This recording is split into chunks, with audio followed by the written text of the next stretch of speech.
warm-ups. St Kilda and Carlton both on the ground. You can hear the siren going in the background. The officials are ready to go. Dermot Brereton, let's get the tips. Who are you going for? I'm going for Carlton by 48 points plus. Fossey? Go with Carlton, 21 points, just too good. Mark McClure? Blues by 25. David King? Too slick, the Blues, 32 points. Dicko, you and I together, mate. We're on the Saints. Yeah, the Saints have cleared the mechanism, Ed, 6 points. All right, and well, we know the Saints in the old days, Carlton used to rejoice in sending all their old players, old coaches, like everyone down to St Kilda. Well, Now you're doing it now. You're sending all your old coaches and players to us. to you guys, Fizzy Park, mate, where you recycle. But it's going to be a big game. Look at We Jesse love it. Bruce, he's got a hairdo like a pintail duck this week. Here we go. Rui's won the toss and St Kilda ready to go. Let's go out now to our callers tonight. The Doyne himself, the great Sandy Roberts, Anthony Hudson, Jason Dunstall, Cam Mooney and Gerard Healy. He's got the little pin. Eddie, thank you very much, and we just echo your thoughts regarding the great Tom Hafey, and I just say that our thoughts are now with Maureen and the family.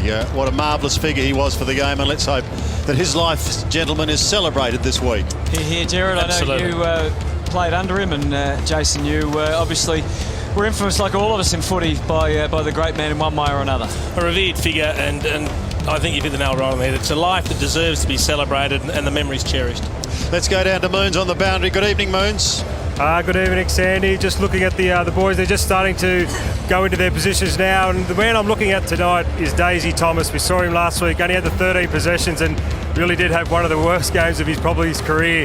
But look, he's copped a lot of flack over the pre-season, pretty a little bit unfairly in my point of view. He's missed a lot of pre-season. He's now 7 games into the season. I think his fitness is just starting to get into him now. We just see there the drop-off that he's had over the last 18 months, I guess, in his career with his disposals. I think he needs to pick that up tonight. I suspect he'll have a really good night tonight, boys, and answer his critics. Moons, we're all looking forward to his first set shot tonight. Yes, we are. Gentlemen, your tips, who are you liking and why? Briefly, Gerard. Well, it's very difficult to come back from a 100-plus drubbing, Sandy. I give the Saints a genuine chance, but I like the speed and the ins for Carlton. If Yaron can get on his bike, then we're in for a big night. Jason? Not a lot to hang your hat on form-wise, Sandy, but I am going for the Blues tonight. Just looking at a couple of the early matchups. Jamison's gone to Revolt and Rowe's gone to Stanley. So here we go then. It's St Kilda winning the toss and fittingly kicking to the Lockett end of the ground. Billy Longer is charged with the ruck work. Big task up against Warnock, who wins the initial tap. Gibbs tried to get it out, was unsuccessful, has another crack at it. This time he is successful. Now they go charging up towards the half-forward line. We talked about the pace of Carlton. Here's one man who's involved in that. The kick by Yaron goes in towards the pocket. Daisy is there. Attempted to flick it back into play. He was unsuccessful. We'll have a throw. Hutto, who do you like? Well, going for Carlton, but I think give the Saints, I know they've had a hard week on the track. They had to try and bounce back from last week, and if they're not too tired, they could be very competitive tonight. And that's not going to help their cause. There's a free kick straight away. And it's going Carlton's way. It's going to be the veteran, Cade Simpson, to line up for goal. 207 games he's played now, and with Heath Scotland out of the team, he's their most experienced player. And you can see there he had his hands in the air. He was letting the umpire know that he was being restricted. Not massively, but the umpires are hot on it. You've got to be very careful. And he's being careful over the kick, and he just caresses it through the middle. Great start for the Blues. Easy start by the Blues, just getting the ball out of the centre of the ground. Murphy getting a nice touch early, which is great when you're a midfielder. You want to get that ball early. Clint Jones, I see, is now getting some attention from the runner. He went to the half-forward flank as a lockdown on Walker, but already they're making a change. I'll tell you who else is getting attention. Nick Revolt jogged from centre-half back to the square. Every single one of the 6 Carlton defenders bumped into him. Got in his face, got physical. And you can see that matchup on the wing. Clint Jones is now pushed on to Chris Yaron and given him some curry. And now they're getting Yaron to go forward. So no one wants to play on Clint Jones at this stage. Simpson gets just his 2nd goal for the season. Lauren Warnock lock horns once again. Warnock got a hand to it, tried to get it down towards Simpson. That was successful. Off he goes to Gibbs, around the body, up towards the half-forward line. All Carlton at the moment. Don't tell me he's going to do it again. From 48 metres, goes in towards Yaron. And Chris Yaron will go back and kick virtually from the edge of the square and pop through Carlton's second. Well, they have been very wary, Jared, of their slow starts so far this season. They have, Sandy. I think their intensity very much linked to their disposal, and their disposal efficiency right now has been quite superb. Yaron gets the goal. It's his 8th for the season. Carlton off to a flyer. Couldn't have done any better than this, Jason. And when you get an inclusion like Yaron, he gets him on board early and slots one, then everybody is happy at headquarters for the Blues. But this is a danger sign now. Simpson's been involved in their 2 goals and really good work. He started from the back, edged his way forward, as you see, just read the ball better. Hard to tell whether Cade Simpson was actually having a shot or not, but what the Blues are doing is they're getting first use of the footy. If you're winning the clearances, you're sending the ball straight forward, puts the opposition defence. Not only are they getting first use, only use. They are getting only use. 10 possessions to nothing. They've laid 1 tackle so far. That's their only mention on the score sheet so far, the Saints, or the stat sheet at least. No mention at all on the scoreboard. And Big Longer goes up with great intent, gets the tap down to Montagna, and they're into rude territory. And Revolt goes to ground. Not that time again, and so would his teammates, because Carlton are away. Simpson feeding the skipper in Murphy. And a bit of pressure on Doherty, but he's able to just recover in time to hit a target, and that's Rowe, who's found his home in defence over the past 5 to 6 weeks. And now Tui takes it out to the wing. Wide kick for Everett. He's got Snyder for company, and the ball is over and out. Well, they're looking pretty sharp, the Blues, and it's danger time for the Saints. They've just got to lock down now and just try and wrest back some momentum. 4 minutes gone. Carlton with 2 on the board already. Warnock, front spot. And in fact, he says, I'll do it myself, and he does. Up towards half-forward. The ball was touched, so play on is called. Thomas couldn't get a run at it. Pressure now on the defence. Bruce's hand pass eventually is taken over the line, and one behind is conceded. It's interesting, the role of Dale Thomas. He started deep forward on that occasion. He was actually the lone forward in the goal square, the deepest of them all. Sean Dempster's got the job on him tonight. Webster to the outer side, looking for Dempster. Picks it up now and goes towards Rewald, who's snuck away. Rowe comes late, does well from behind, picks it up now, and the defence of Carlton standing firm at the moment. I just wonder whether or not Daisy hasn't got the job on Dempster. He's such a great intercept mark. Mick loves locking down on that intercept defender. High ball in from Armfield. Almost out, not quite. Now it is. Mitch Robinson, who started so strongly last week, like so many of his teammates, found the game pretty tough as it's against Collingwood until the last quarter at least. Alan Richardson getting vocal early. Little handball slipped out from Curran to Stephen. Now it goes back Armfield's way again. Tui, Gibbs. Clean gets it in there. Anything could happen. Shenton comes out. Flashing kick at goal. Doherty. There's a miss. Had Daisy Thomas over the top as well, all alone in the goal square, but he was under pressure, had to throw it the boot very quickly. So Webster brings it back in and finds Quilt. Call to play on. That he does. Just short but okay to the informed tagger of the Saints lineup in Curran. Wider still towards Shenton.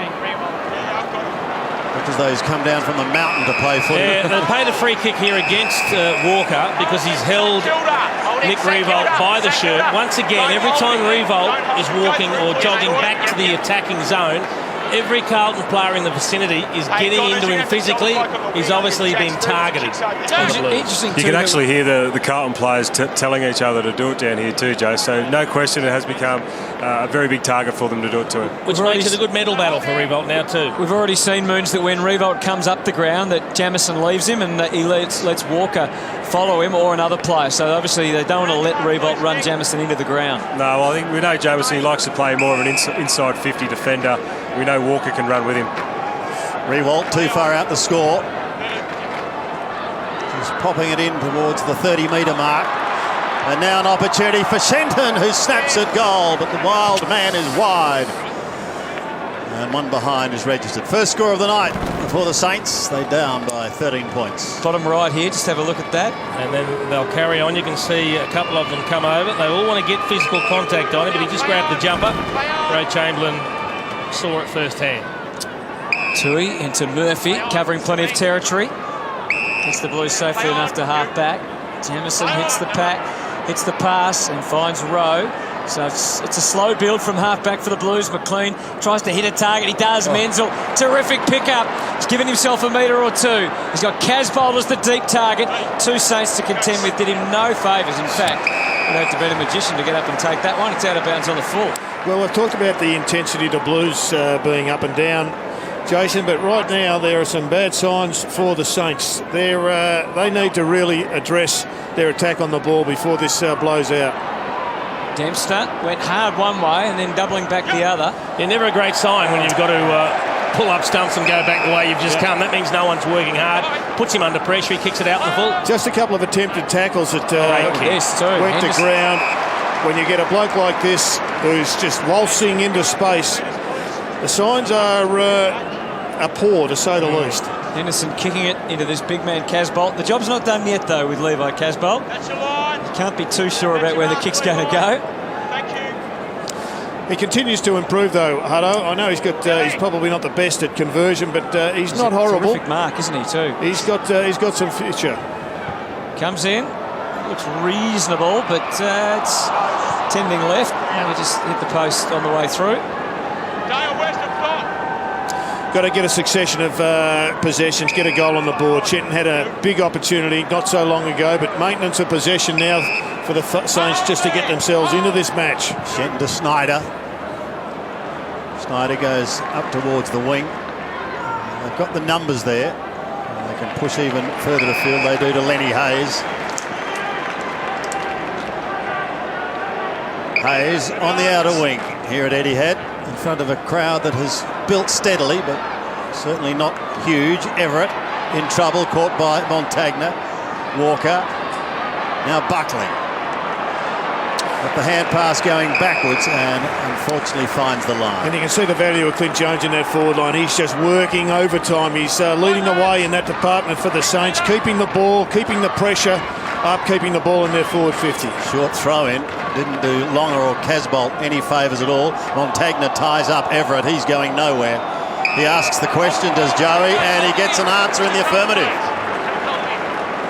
No excuses for the ruckman, Sandy. They've seen it all round.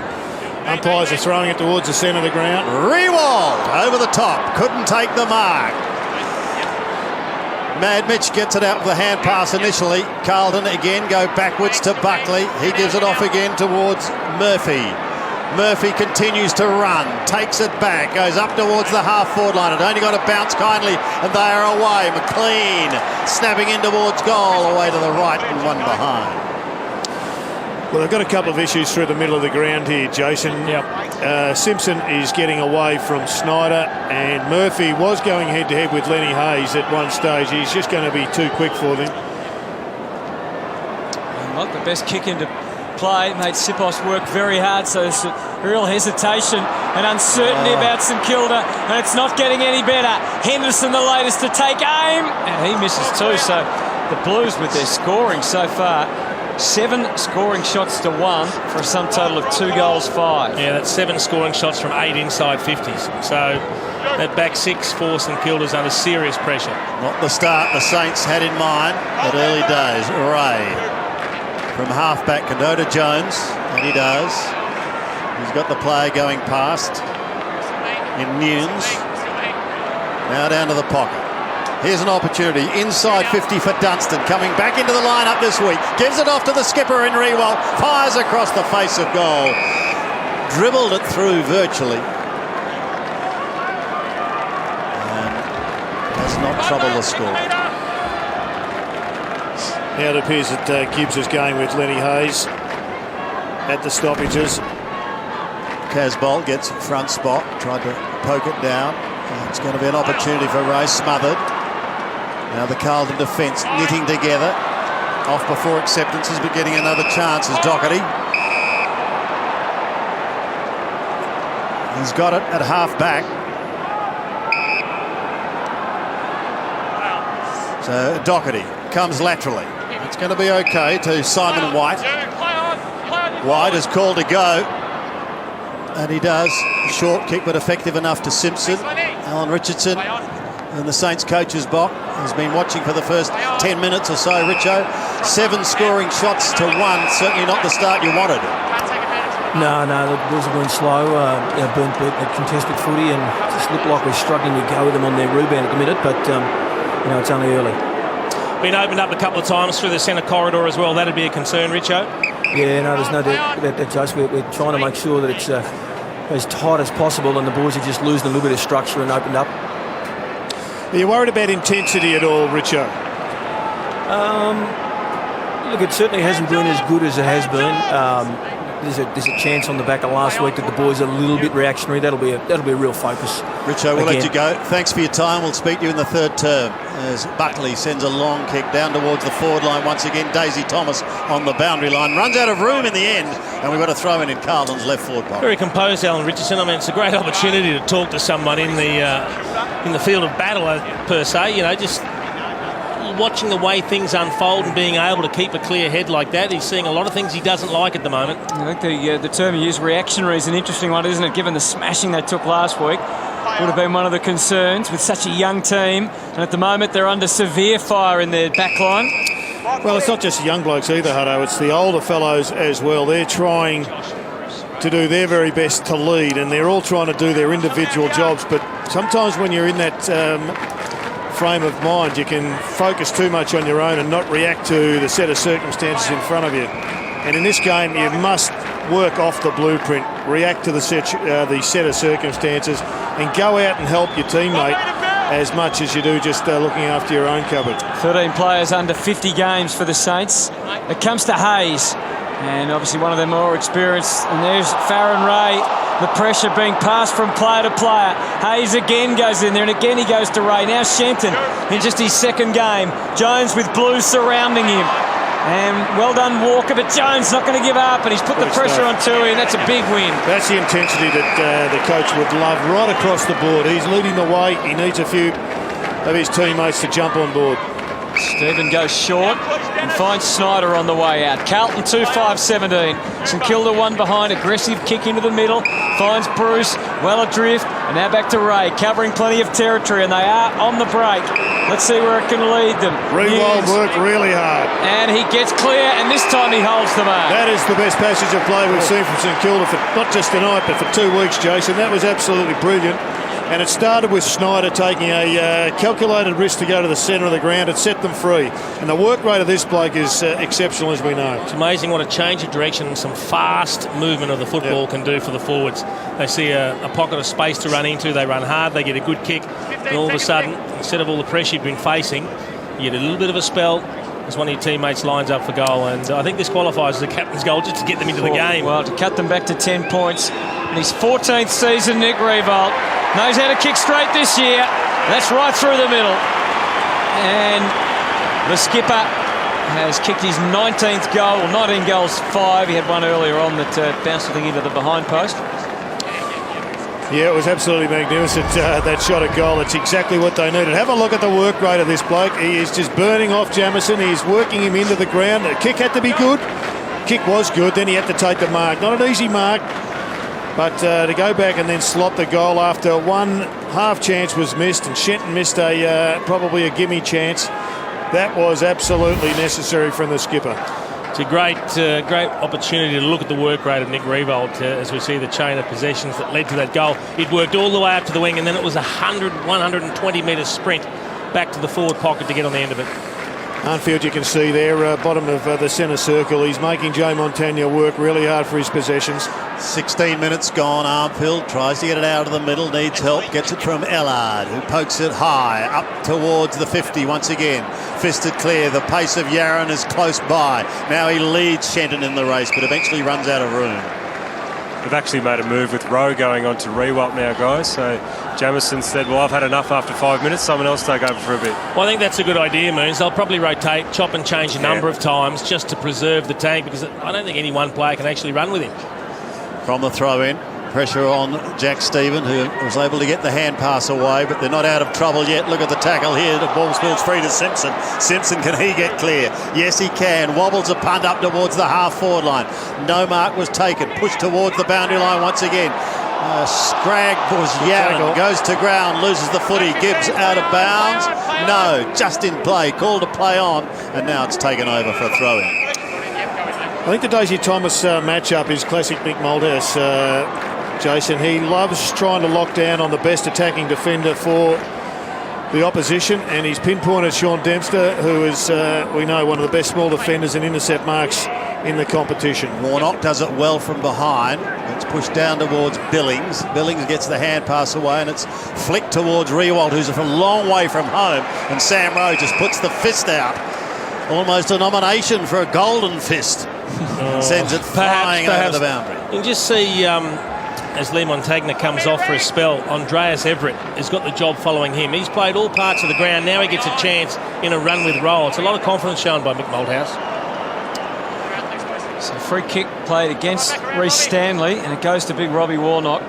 Dominating the clearances, Carlton 9-4. Such is the dominance of this big man, Robbie Warnock. He decides he doesn't like anything that was ahead. Going to go back 30 to 40 metres to Jamieson. He's going to flick it across to Rowe.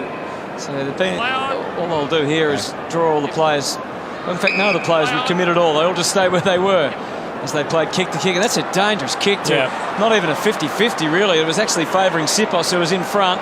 He lost it to Simpson, but eventually it is the Saints that are able to take it away. Nunes got the good service. Kicked it to Riewoldt again. Arms, it looked like they were clearly chopped from here. Replay, I guess, in time will tell whether that was true or not. Menzel takes it back to the wing, and he finds Simpson, who's been dominant in this first quarter. His 10th disposal coming up. Waited before delivering to McLean, who's also played a big part. His 5th disposal.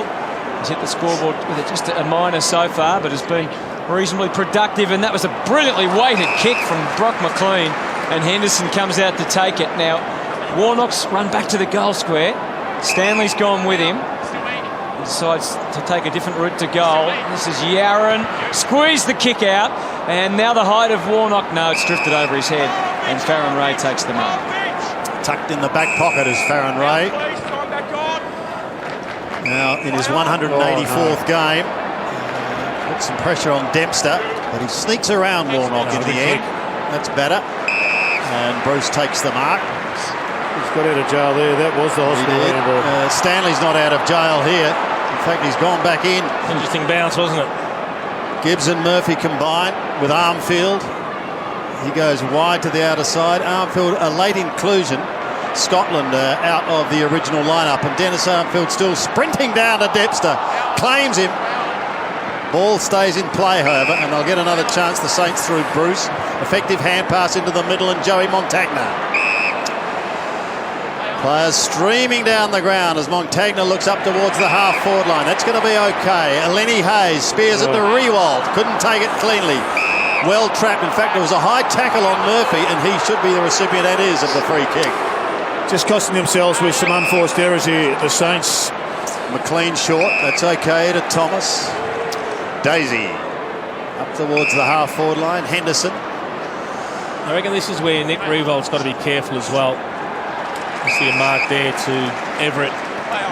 Who plays on, brings it back in, looking for Yaron, but well done. Just fisted clear over the line. Nick Riewoldt's had his hands on his head, hands on his hips for the last 5 minutes because he's working himself to a standstill. But if the Carlton players are interchanging on him, they're not getting worked over as much as he is. And on that last lead, you could just see the pace had gone out of it. He went for the chest mark. He was a little tired. Ball got spoiled away. Big numbers around the 50 and inside the arc for Carlton, but the ball's going to go into the open through Hayes. Riewoldt's got a couple to contend with, and he can't stop Doherty, just staying that metre or two in front, feeding it out wide for Mitch Robinson. McLean demanding it at half-forward. He goes by Tui instead, who decides just to pump it long and strong. Wilt in the prime position to mark or spoil. Decides to mark, and he goes super short. Finds Snyder, who's lifted his work rate. His man's been getting plenty of it as well, but he's also coming into it. Just his 3rd game of the season. Stephen is the one, though. They need him to cut loose. And he got rid of it at the right time. Armfield given a bit of latitude. Second play to go was Yaron. And then along the line, the ball pushed towards that boundary by Jamison. Armfield just braced himself for contact. Now this, well, okay, I thought the umpire might have put the onus on Armfield to actually show that he was trying to get rid of the ball, but he decides, Ray Chamberlain, he wants to just throw it up, get things moving again. Longer, down to Hayes, had the arm clipped, charging through Gibbs. Bit of a wild handball, well done Jones. Great determination. Snyder gains another 40. Stanley was his focus. And it's over and out once again. Tell you what, I've been watching that Montagna and Everett match up as well. And Lee Montagna's trying to run him off his feet. He's had him end to end, and he's had 20-metre breaks at different stages. He's got to be very clear about the way he runs, Andreas Everett. 22.5 minutes gone. Menzel. Assistance required. It's a high ball back towards centre wing. Bruce, the spoiler from behind, pushes over the line. Also got to be a little bit careful they don't become too predictable in going to Riewoldt almost every time. I notice they've put Reece Stanley down inside that forward 50. They need to be able to have another option. He's been left there 1 against 2 or 3 on too many occasions. Here's an opportunity now for Akers. The young man gets a high ball. Riewoldt's got to go from behind. He recovers. He can't pick it up. He goes again. Gets taken to ground. Rows away. And he's Robinson's furious. clear. And the Carlton side is out of trouble. He gave the umpire a fierce spray then for Nick Reeve. He's getting no love at all tonight from the umpire. So the Blues out of trouble. Back towards Daisy Thomas, who marks in the middle. And they're really making Dempster defend. He cannot intercept Mark at all because Daisy's doing the right thing. He's presenting as an option. White gives it to Tui. Tui recovers after a slight fumble off to Yadden. He can have a shot from 46. He does, but he goes right across the face of goal and just sneaks it in for one behind. Well, the Saints have butchered a few times inside their forward 50, but so too... Is a free kick, Jared? Well, it does look as if he's had his hand leg. that chap. And he got tripped there, but they don't often pay those ones. He was not happy. I reckon he was stiff the earlier one you claimed, Hutto, about the chopping of the arms. He had control of that ball. Kick goes out to the wing, and Stanley helps both Jamison and the footy over the boundary.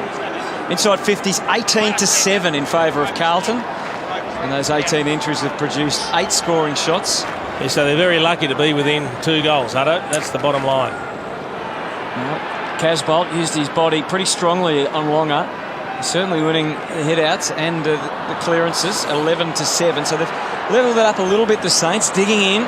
They need to. Ray has got Curran in support, uses him, and then flicks it back. Akers got a bit of a shove, gets a second crack at it. Looks very uncertain and then handed it over. Tui, Walker had the legs pumping straight away as they charged. Tried to charge through the middle, stripped of it brilliantly. Dunstan there, Rowe, good support. He was a bit stiff there, Dunstan. His desperation was magnificent, but he just knocked it a little bit too far away from Nick Riewoldt. Not great service for Simpson. Spinning. It's been a pretty interesting few minutes of football at the moment. High ball from Nunes. Will go again. Riewoldt in front. Spoil came from Rowe. Well done. Good disciplined defence. Steadfast in his approach. And he got it across to Everett. Kicks it high for Gibbs, who drew some contact. Took the mark anyway. And Gibbs, I think, like all of us, thought maybe they should just calm down a little bit because he's not enjoying some of the mistakes being made. An interesting phrase, had an interesting few minutes. 50. Now we've got 50. And again, Nick is asking the question why. Jared, you spoke about the inside 50s for St Kilda. They've gone in 8 times and 4 of them have gone to Riewoldt, so they're just making it way too obvious at the moment. Stanley needs to get a little bit deeper. Sitbox as well. Need to start helping him out, start presenting a little bit more. Yep. Everett can go laterally one way or the other. He had players on both sides of him. He chose Gibbs. He's going to come back to Sam Rowe. Well, they've got a 2-on-1 here, and Snyder's trying to cover both of them. Yeah, he may go short to Ellard. He gave that a bit of hang time. He did, didn't he? We would have been nervous sitting under that. Back in the side this week, Ellard. A couple of changes for the Blues. Saints making 4. Still got a 2-on-1 on the other side of the ground with Riewoldt. And Buckley did the right thing. He dragged Riewoldt away to allow it to go a little bit wider. So Rowan Everett just picking up a few stats numbers here. So too Ellard. That has controlled the ball for the last minute or so. Goes on down the line and puts it straight over the line. Boy. 1 minute 25 remaining. Carlton got the first couple of goals of the game in lightning fashion. Had them on the board in probably 3 minutes, but since then their goal scoring ability has dried up. They've had opportunities, 6 behinds. Rewalt from the defensive side of centre wing. Rowe defends and smashes it over the line. Bryce gives with 12 disposals. A lot of those in the last few minutes uncontested. Cade Simpson 11, the only 2 players in double figures. Longo gets to it first, but Casbolt was able to get the timing right and bring it down to McLean. Now there's only 4 players in Carlton's forward half, so plenty of pace and space there for either team, but Menzel couldn't quite capture the footy. Gwilt knew what was ahead. And there's the illustration of what I was talking about. All the players on the wing, they come down and take their formation around the footy. This time there's 3 Carlton players inside the forward 50 and 4 St Kilda players. So they've got the extra back, the Saints. Now Stephen, he's in trouble here. Didn't do a lot to try and get rid of it. I think the Saints just trying to hang on to quarter time right at the moment.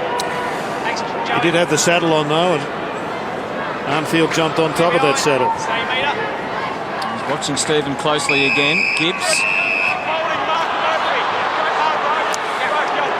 Well, I'm not sure whether Alan Richards would be thinking about it, but Stephen straight on to Mark Murphy, I think needs to be thought about. Murphy's had 10 possessions now. And he gave every chance for Longer to grab it though for the Saints. And they're able to work together, Snyder and Hayes, and get it back out to the wing. Now Curran with the clock down to 35 seconds. Stanley versus Jamison. Jamison straight to the line, doesn't go over. Stanley hemmed in all sorts. Gets the handball back, they've kept it alive. To Hayes, fair to say there's a bit of uncertainty about the ball movement of St Kilda. Akers can go well. Oh, wow. And the youth of this St Kilda team is being reflected in some of their ball movement so far. I think it also reflects really well on the defence that Carlton are putting inside their forward 50. They've looked up a couple of times looking for targets and they just haven't been there. Well, the siren about the sound, which isn't a bad thing, I think, for both sides, just to steady a fraction. Carlton 2-6-18, St Kilda 1-1-7, 19 entries to 8 for Carlton. So Mick Moulderhouse, even though they're in front by 11, has got his issues. One man he'd love to have out there is Chris Judd, but instead we're going to have him. He's going to join us next. Monday night footy on Fox Footy. Quarter time, Carlton 2-6-18. Goals from Simpson and Yaron. St Kilda 1 goal, 1-7. There's coming from their skipper Nick Rewalt, so a margin of 11 points. One man who'd dearly love to be out there tonight, but he's just waiting patiently to get the body right yet again for another dip at it, and that is the former skipper in Chris Judd. He joins us now on the sidelines. Juddy, welcome to you. And firstly, I know the club has been wary and aware of slow starts in recent weeks. You got out of the blocks all right tonight, but then it came to a bit of a halt. Yeah, look, I thought our intensity was good, our attack on the footy. It would have been nice to get another goal or 2, but still pretty happy with the start. I reckon it's a big job for the defenders when you know you've got to play on Nick Rewalt. When you look at the ground that he covers, Juddy, it seems a really good plan to alternate with Rowe and Jamison sharing the love at times, following him up the ground, dropping back, so they get a spell while Rewalt doesn't. Yeah, look, he's obviously a really good aerobic beast, so those guys will share the workload with him, and hopefully, hopefully we can force them down the line a lot as well, which won't let him have too much space. We also saw all the defenders getting very physical with him. He was obviously targeted as one player you really want to get into the head of. Yeah, look, I'm not sure if that was a deliberate ploy, but we obviously know that he's a terrific player and very important for them. Structurally up in that forward line, you've got a lot of small targets. You've got 1 or 2 marking targets as well, but it looks like you're trying to really work the fast break. Yeah, we've certainly got a fast team in, and brought in Dennis Armfield, and both having Jeff and Chris Yaron in the same team. We think we've got a pretty good team of league speed, so hopefully that's effective for us in the next 3 quarters. And Chris, before we let you go, I'm sure all Carlton fans want to know what is the latest with you. When are we going to see you out there, do you think? Yeah, look, it's healing well, and I've started some running, so it's really just dependent on how well that running goes, but it'll be sometime in the next 2, 3, 4 weeks. Beautiful. Thanks for joining us, mate. Good luck for the team for the rest of the night. Thanks, guys. Cheers. Chris Judd, Carlton superstar. He'd love to be out there, wouldn't he? He would. And It's they'd love hard to have watching. him, I It's think. hard watching.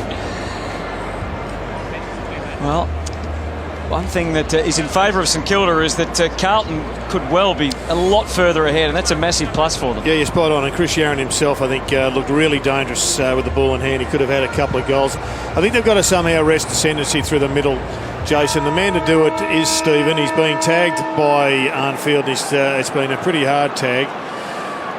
I just think that sometimes, as a coach, if you want to get the control, you've got to get a bit radical and start putting your best on their best. Good start, though, from Longer. Gets it into Montagna, into the 50. Right, and Cowboy there. No free kick. And the umpire calls for a bounce.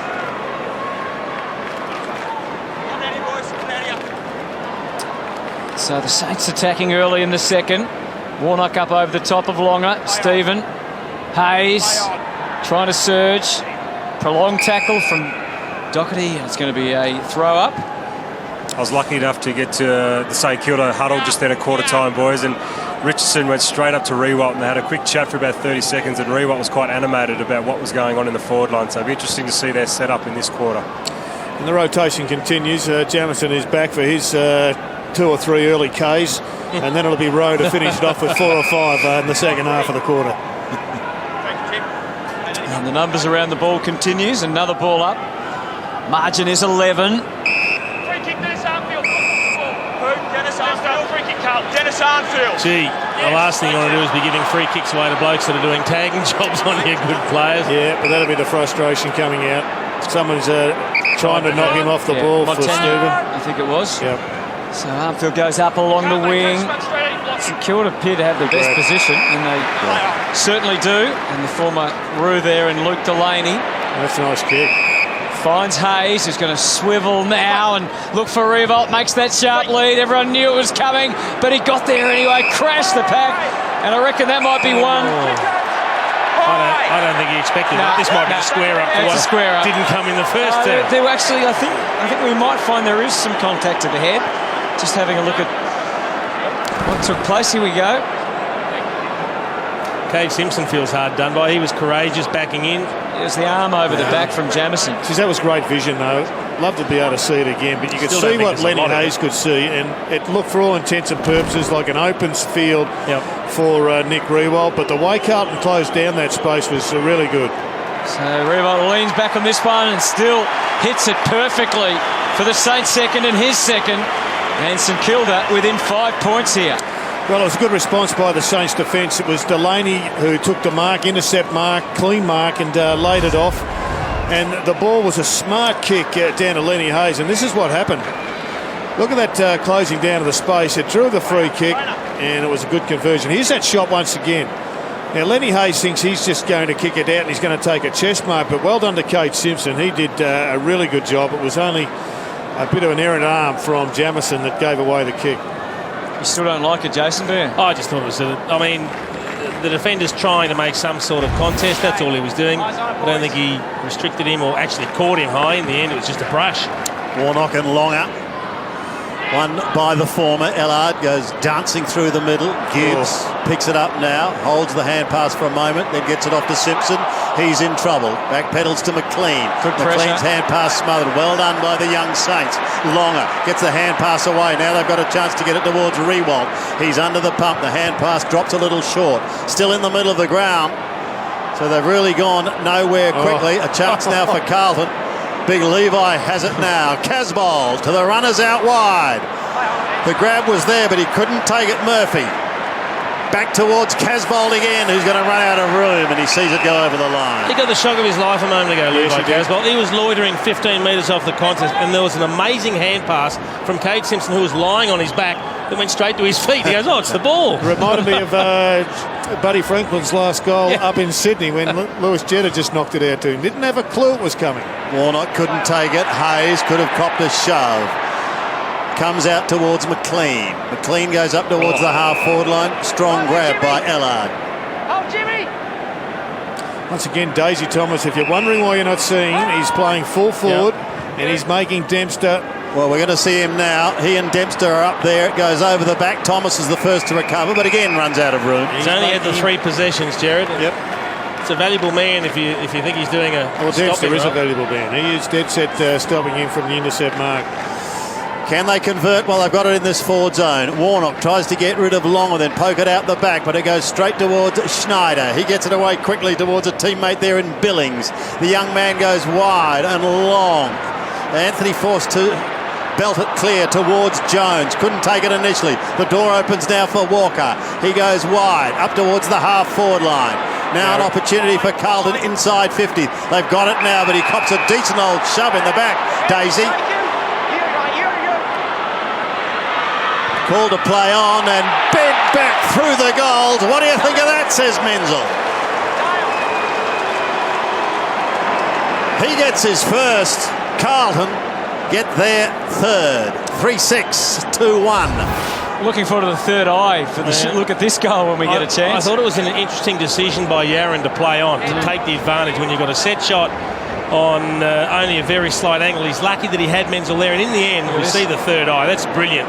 A brilliant angle to capture it from, but I reckon you're going to kick the set shot more often than you're going to kick that little banana on the run. We've seen a few, haven't we, in the last few weeks? Yeah, one of the deadly sins, as you know, Jason, when you handball at the bloke in the pocket, he's got to kick goal of the year. Lucky he did. I think that's why Daisy was a little bit, he was going, just settle down, fellas. Well, they have lifted their intensity this quarter, St Kilda. At the moment, it's a goal each. Yaron, clean bowled, so too was Ray. And leading all comers onto the wing was Mitchy Robertson. Handball, Blues everywhere there. Simpson just fends off a couple of tackles. And now McLean, so they've been forced back to Buckley on halfback. Good switch. Now they can spring forward. Everett's been able to get out wide. He's got nothing in the next line coming at him, and he's already committed to moving off his mark. This now, is a good lead. Casbolt, who's a terrific grab of the footy. Bruce let him get inside. He kicks in the Allard direction. He's able to swivel and swing his way through a couple and put another brilliant goal on the board. Menzel is on fire at Etihad Stadium. The number 2 with 2 in a couple of minutes. Yeah, and they need to start getting some reward for this because it's 22-10 now, the inside 50s. That was a great mark, a great lead by Levi Casbolt, but Josh Bruce, he just overcommitted. If you can't get there to spoil, you've got to stay defensive side, and the fact that he allowed Casbolt to play on and able to chip kick to Menzel, who kicked the goal. Pretty handy conversion. This kid's got heaps of talent. And Blue supporters should be thrilled that they're watching this young man present himself. He is the future. Yeah, exciting couple of minutes for the boy from Central Districts in the Sandful. That tells the story. The second quarter kicking efficiency, double. Take 2 in the middle. 30 plays 13.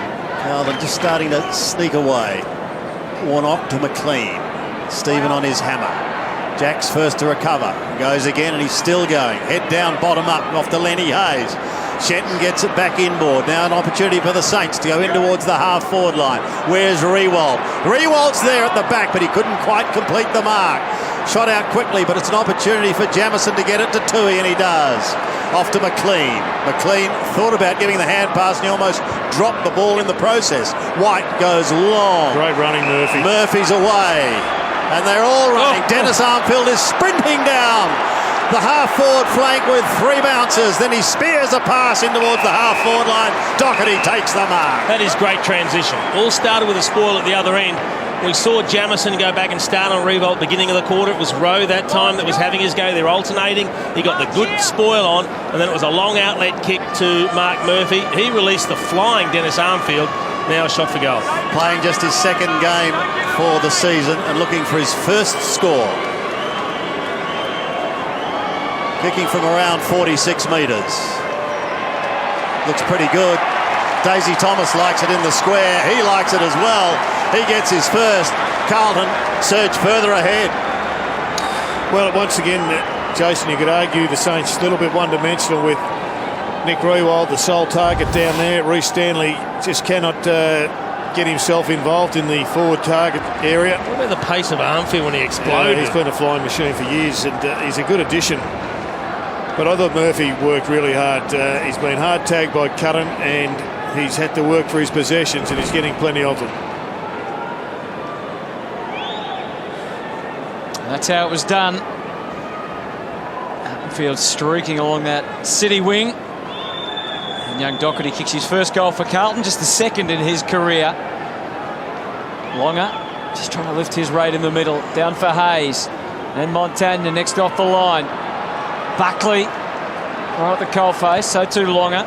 Getting down and dirty for a ruckman. High kick in towards full forward. That's strong presentation from Aaron Sipos. Just the one disposal to date, Jared. Just the one hand pass. This is a man that's taken a long time to work his way back into the lineup. That's true, and they've made him work, and that's exactly what will determine whether or not he becomes a permanent feature and has a permanent job as an AFL footballer. He's shown plenty of ability at times. He's got heaps of ability, and he can kick the ball. I mean, he should just be able to slot this one straight through. He's that sort of kick.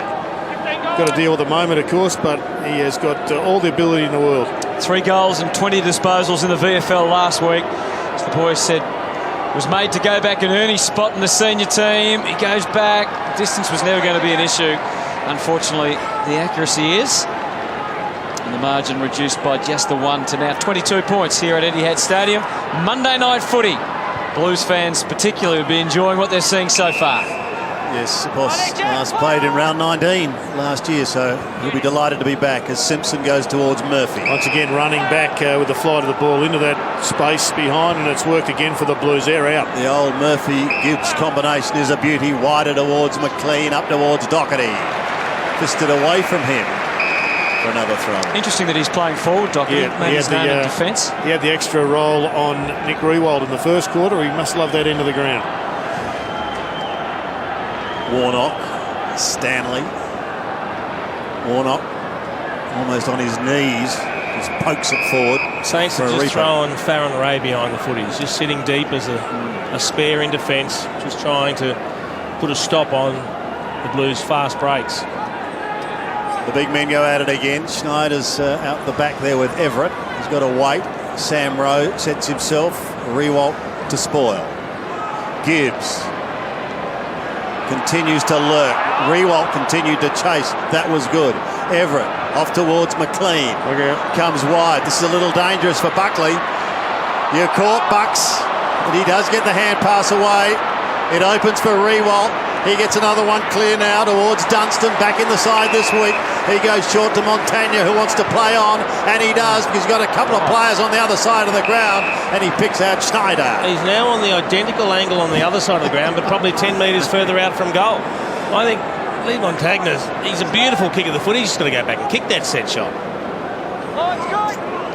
That was a good turnover by the Saints. Excellent pressure. Riewoldt worked hard on a number of occasions. And you just saw why they're so excited with what they've recruited in Dunstan. Under enormous pressure, he still had the capacity to look up, assess the scenario, and get it out to Montagna.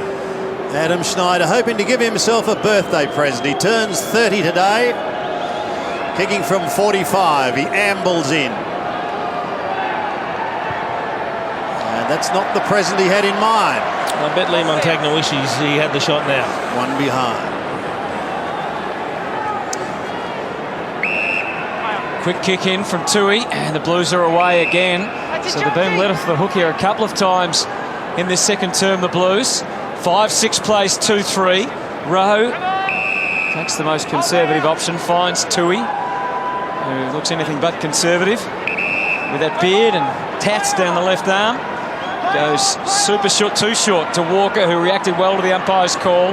Rowe back to a 50-50 on the wing. Robinson as committed as ever. Brilliant pick up by Tui, but then he was picked up. Oh, look at Ray. Ray's on the move. He wants to get in amongst this. 50 metres coming. Sprinted. Take him down. Hey. That's getting willing.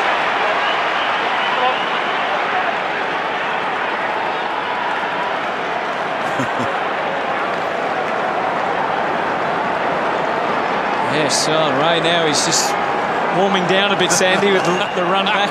Well, they just desperately need to kick this. Ray's given them the opportunity. Everett just going overboard. He You just can't keep giving away opportunities like this to score goals. So it's Blake Acres comes in, the 18-year-old, for his first goal in AFL football. He's put it through. He'll be happy with that because he's had a couple of interesting disposals of the footy leading up to that. He's getting a bit of it though. He's up to 8 possessions. He's now got a goal to his name. Finds himself in a lot of ball-winning opportunities, but that was terrific. It was a good chase. There's the force to throw, and then he got courtesy of the 50-metre penalty because Andreas Everett just lost the plot. Well, Akers has got them all talking down at the Saints with Dunstan. That's the double benefit that they've got for trading Big Boy McAvoy to the Hawks. So they enjoyed that too. Yeah, they enjoyed it. So if they can get 2 midfielders that will play 200 games for them, you'd argue that they've done quite well. He's looked a bit green tonight, Akers, Jared, but he's waiting for it. I was waiting for it. Better than that. Murphy up towards the half-forward line. Next you'll be saying if he gets out wide, Hutto's got hectares. Schneider in trouble. Taken to ground. And we'll have another stoppage.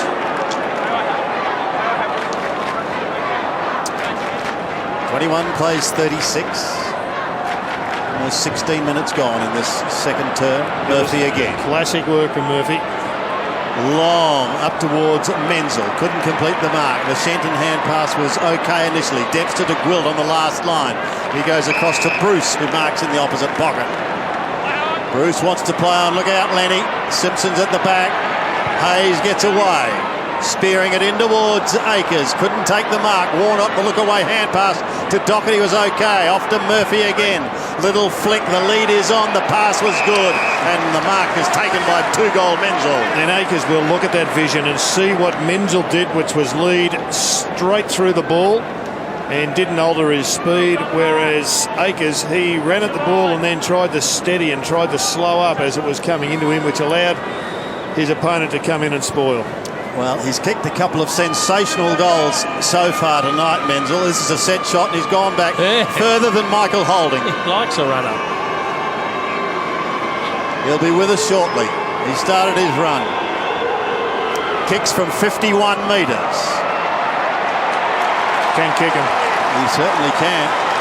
He's got 3, and all in the second quarter. And he can kick them when the heat is on, like he did against the West Coast. Have a look at this for a clearance, though, from Mark Murphy. He uses his body, pushes his opponent away, and runs into the space. It was a nice direction from the ruckman as well. And that's what set up this opportunity for them to goal. Beautifully weighted kick out in front. Didn't break stride, Menzel.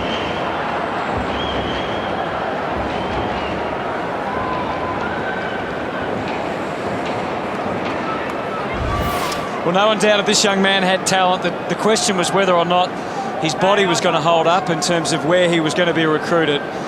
With a knee injury early in his junior career, but Carlton took the plunge on him, and he's certainly starting to show that talent. St Kilda need to respond to his 3 goals in the quarter. And they've got hit targets, only a young player, but coming off that half-back line. He'd have loved the right foot there, Jared. He would have. Jimmy Webster. It's almost a forgotten skill these days, the opposite peg, particularly for left-footers. Dunstan happy to ride out the tackle of Gibbs.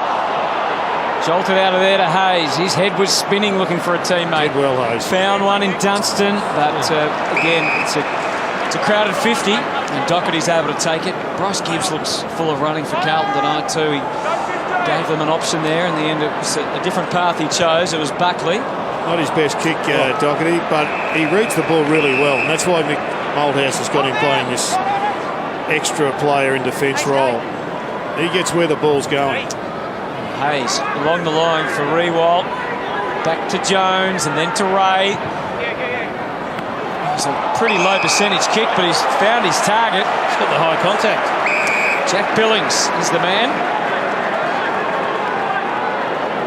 A little pat in the head from Mick Rewalt, who becomes the ball boy.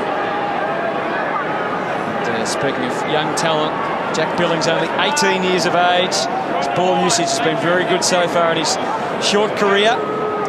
Although his shots for goal haven't been so good. 4 goals, 6. Do you know Nick Rewell was a left-hander? I didn't. We both looked at each other when he threw that ball back. Either that or he's ambidextrous. Not a bad strike from Billings. He's already celebrating. What a beauty from Billings. And the Billings method there to put that through takes Carlton back to a 15-point lead. Well, they're staying in touch on the scoreboard purely and simply because they're making the most of some opportunities. They have missed a couple, but 4 goals, 3 now they've kicked, and a couple of really good ones. This one from Billings, he probably would have taken the mark anyway. He got the arm from Rowe coming across the scone. It's a beautiful finish. He actually got a decent clip on the forehead, didn't he? They're in that dangerous zone, though, the Saints, aren't they? The Blues haven't put them away. They've had some opportunities, but they're just holding on. And they've got some youth, and they've got some experienced players who we know early in the year when they got 4 wins up have melded pretty well. In fact, 3 wins. And this one could just turn into their 4th if things run for them. Big night for St Kilda with their 3 first-round draft picks appearing for the first time, which is great news. Dunstan. A high ball up towards the centre wing area, belted towards the boundary line. Jones may get there just in time. He does. He keeps it in play. Goes back to Nunes. Nunes gives it to Ray. Ray down towards half-forward. Get your skates on, Stanley. I'm not sure where Farron was kicking that, but clearly I think Nick Rewald was doing the dummy lead. He went one way. Farron Ray was looking for it. And then Nick ducked back. Billings, Dunstan and Akers, those first-round draft picks from last year. All playing for the first time together. McLean out the back door. Goes over the head of Casbolt up towards Henderson. Casbolt caught by Nunes. Tries to flick it clear towards Doherty. Henderson goes again. Nunes persists. Montagna in for the assist as well. Bruce is at the bottom of the pack. Henderson has got him locked up. He's going nowhere. Did it well then, Henderson, didn't he? Not to give away the free. Yep. 21 and a half gone, second turn. Rewald up the ground into the ruck, it would seem. And the Blues can't shake them free as yet. Farron Ray off to Jones. Trouble there for Curran. Well done, He's got to go again. Buckley persisted. Jones almost dropped it onto the boot. Jack Stevens is running wide. He leaves it in the end. Called to play on. That's got to be 15, that one. That was Dunstan, who was put under the hammer. Buckley will go again. Untidy, but effective. Good pressure from the Saints. High ball. They've let it out though. Well marked by Ellard. Timely mark, wasn't it, from Ellard, as the Saints were starting to tighten the screws. Everett all on his own forward. Simpson goes to him. Delaney left his man to go up there, and it's a fruitful decision. Oh, spinning around. There's a bit of pain involved in that little pressure on Robinson. Off the ground that time by Jones. Intuitive kick out wide. Playing in front Armfield. Turns to the boundary knowing it was there to help him if needed. And it was needed. The ball over and out. The Saints have really amped this up now. You called it well, Hutto, as we see that collision between Dempster and Robinson. If Luke Delaney didn't leave Nick Rewalt and attack the footy, Everett would have got a clean possession, then would have gone one out to Rewalt. McLean had to release it straight away. Did to Simpson. Hasn't had quite as big an influence in this quarter. Neither is this man. But it's time now. Yaron burning things up. He's got 2 bounces under his belt. A third, a fourth. And now he just strolls in. That's classic Chris Yaron. That's the sort of stuff that electrifies the Carlton fans, the Carlton players. And he's kicked his second of the night. And the Blues lead by 21 points. We just saw an amazing cruising speed from Chris Yaron because he had Lee Montagna chasing, who had the head down, running as hard as he possibly could. You have a look here. When he goes, he just takes off, and it's Montagna who has to go with him. And he is just looking back, just checking that he's okay. He's doing it easy. He even slows down. He just steadies before the kick beautifully. Couple of slow steps. Didn't even need that last bounce, did he? No. It's one of the great highlights, but it was an overcommitment at the stoppage. And it was McLean, I think, who took the ball out of the ruck. So it wasn't too much science involved. It was just give it to Chris and away you go. The sort of goal that can be a real game breaker. As Carlton stretch their lead once again. Ellard almost threw it out. Gibbs did get it out towards Menzel. Doherty smothered. Blues go again. Hayes an opportunity. Jones there with him. Murphy She's a pressure Lost so the much footy. better in this Akers, quarter. Jones.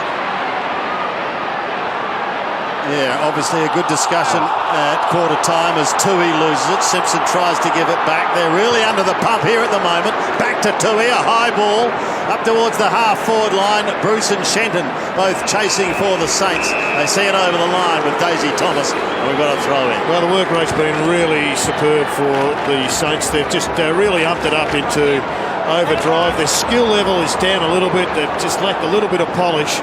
And Carlton have swooped a couple of times. 21 points is the margin, favouring the Blues with just over 5 minutes remaining. Here's Murphy again. He's been prolific ball winner tonight. McLean had it on a string for a moment, then lost it. A high ball is taken here for the Blues by White. Wasn't his finest work there, Billy Longer. Worked hard, but just slammed it on the boot. Oh, I wonder if Billy's thinking ahead. It's his 21st birthday today. Here's Schneider on the boundary line. Down the line he goes. Kicks it beautifully. And now it's going to come to a grinding halt for Akers because Everett combines with Walker and the Blues go charging inside 50 once again. Shenton was there to effect the spoil. Daisy Thomas! Beautiful roving from Daisy, and he's back in town. It's been a lean first half from Daisy Thomas, just the 4 possessions. But that is brilliant. Absolutely brilliant snap. And he goes and tells Dempster all about it. Blake Akers just a double mistake. He played on, got caught, and then he tapped the ball back in instead of taking it out. There's the fly from Simpson over Bruce. Didn't quite hang on to it. But it needed to be taken out of bounds. Instead, the ball comes back in. That is a very quick release of the footy and a great snap. Well, he didn't have time to worry about his goal kicking on the snaps, which been a bit better than his set shot so far this year, Dale Thomas. Young Akers would like his time back again, I think, for us, just to be able to take that one out. Probably didn't stop playing on in the first place. Once he played on, just needed to take that out and make sure he got a stoppage. Gee, Carlton's goals have been a proverbial highlight reel tonight, haven't they? With Menzel and Yaron and now Thomas. They lead by 27 points. As the Saints take it forward, Walker. He ran out of real estate. He's over the line. Of course, they've still got Jeff Garlett to insert into the action later on. Looks like Brock McLean's getting some work down there, Moons. I don't know if you can see what the issue is from where you are. Back to that in a moment. Longer. Doherty and Sipos. Simon White frees up row. Wanted to give it to one of the kickers coming out of defence. Doherty, bit of a standoff on the wing. Just got away from Allard. There's a free kick. Going the way of Buckley. Clint Jones has been pushed onto Yaron. He's about the only one who's got the speed to compete. That was Henderson charging out. He's done a good job on him. He's only had the 4 possessions, Henderson, for 1 behind. It's a good fight back because he had a pretty horrible day last week against Jared Ruffhead, and he really has been one of their excellent defenders. Tell you who else has done a good job. Andreas Everett has kept Lee Montagnant to just 8 kicks in the first half. Make that 9 as he kicks it back to the wing. Playing in front was Rowe. Pretty diligent job, even though he didn't take the mark. Jamison gains a couple of extra before he kicks. Out wide again. Chases on. Menzel with a swivel. With the high contact. Just went over the top of him, Jimmy Webster. It was an interesting kick from Lee Montagna. It was the kick of a bloke who had been tagged well and just wanted to get it on his boot. And he decides to kick to the man charging out, and that's Chris Yaron. So Chris Yaron with 2 goals. Just a half a dozen possessions.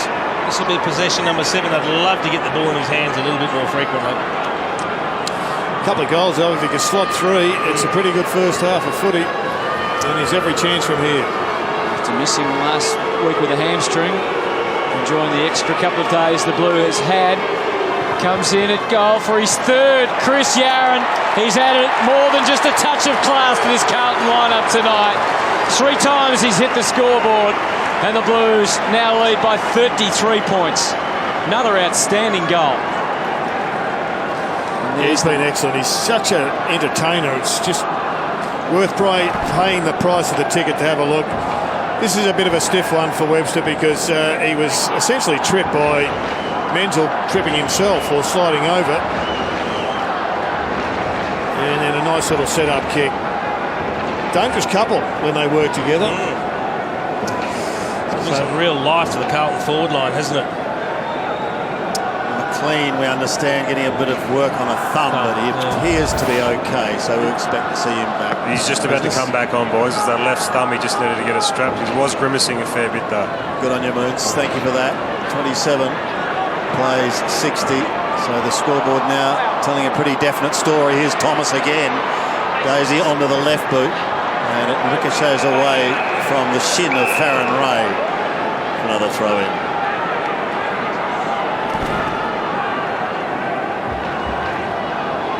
Landed on it, didn't he? Awkwardly. I think he got stepped on there, guys. Oh, accidentally, Moons. Oh, well, you know. Of course. Of course. If you see it fall out, you just step on it. Hope it's not one of your teammates. All right, that's enough, Moons. Here's Buckley. Backpedaling a little. Carlton in control at the moment. Wide to Gibbs. Good evening to our young viewers tonight, the young players that are Thank watching. you. Public Relations Officer Cameron Mooney. Back to the game, and Ellard has the football just inside 50. It's an identical spot from where Yaron just kicked the goal. Yeah. So if we can go back and slot this, it really opens up a great break for the Blues. This to make it a 39-point margin. Sandy, that had 13 inside 50s for 7 goals straight in this quarter. So can Ellard add to that? Stammering approach before he steadies and kicks from 48. Gee, that looks good. That looked really, really good, and it would have looked exciting to him. A big, big goal. So late in the second term, just over a minute remaining, and David Ellard gets his 8th goal for the season. His first for the night. Boy, originally from Swan Districts, and Carlton moves further ahead. 66, plays 27. And it's all been about the pace, the ground level forwards rather than the marking forwards. Casbolt's taken a couple of nice grabs. Henderson really has been not a factor whatsoever. But they've taken their opportunities either by running it in like Yaron or by some swift work at ground level by the others. So again, captain and coach in heavy conversation, Nick Revolt and Alan Richardson, and the scores from turnovers there reflected by a pretty significant margin, 6 goals to 3 in that area. Dunstan, Robinson tries to hem him in, but ball stays in play. Armfield just flicked it back to McLean. A little bit of experience edge around the contest, provided by Brock McLean. Good hands. Was. Got him away, Jack Stephen. Pumps the ball up into the 50. Stanley got a cruel bounce. Jamison was onto it quickly. Montagna was able to enter the fray. Now a chance for Hayes. Just paddled to the voice of Snyder, looking for a free. Didn't have it. Didn't get it. Maybe the umpire thought that he was playing for it. Hurried kick away from Yaron again. Puts the St Kilda defence under pressure. It was centimetres away from being Mark Murphy's, but well done, Farron Ray. He might have been playing for it, but he was still there. It was there. Longer, back to Gwilt. He spears it wide. Well Stanley's done, on the bike, but as Read it Jared said, beautifully. anticipation, a feature there from Zach Tui. So the margin 39 points, 8 goals to 3 goals 2 in this second quarter in favour of Carlton. And this young Saint team who got smashed last week by 145 points, really under pressure at half-time to make sure that something like that doesn't happen again. 10-6, 66 Carlton to St Kilda 4-3-27. The margin 39 points here at Etihad Stadium. And now let's go to Eddie and the boys back in the studio. Etihad Stadium. Good on you, Ed. Thank you very much, and welcome back to Etihad. A big job ahead for the Saints, and you mentioned some of their stats with Dermot. A number of players, Jason, must live for the Saints if they're to have any chance of getting back into this game. Yeah, a couple of key issues. Look, it's basically a differential of 40 possessions, but that is the difference in uncontested possession. 30 more marks. Yeah. So what they're doing is they're conceding too much easy possession to Carlton, where they're not putting them under pressure. That's allowing Carlton to kick at around a 70% efficiency rate, whereas the Saints are down at 55%. And they're also allowing Carlton to play the majority of the game in their forward half of the ground, 33-21, the inside 50s. they can't get away from the fact that they have to have their best players playing at their very best, St Kilda, if they are going to challenge. And right now, their best and fairest winner in Jack Stephen is being held to 7 possessions. He's got to find a way. They've got to find a way. They've got Montagna also being well tagged, so they're getting out up in the middle of the ground, and if that doesn't change, the scoreboard won't change. Let's bring Cameron Mooney in downstairs with his thoughts ahead of his third term, Moons.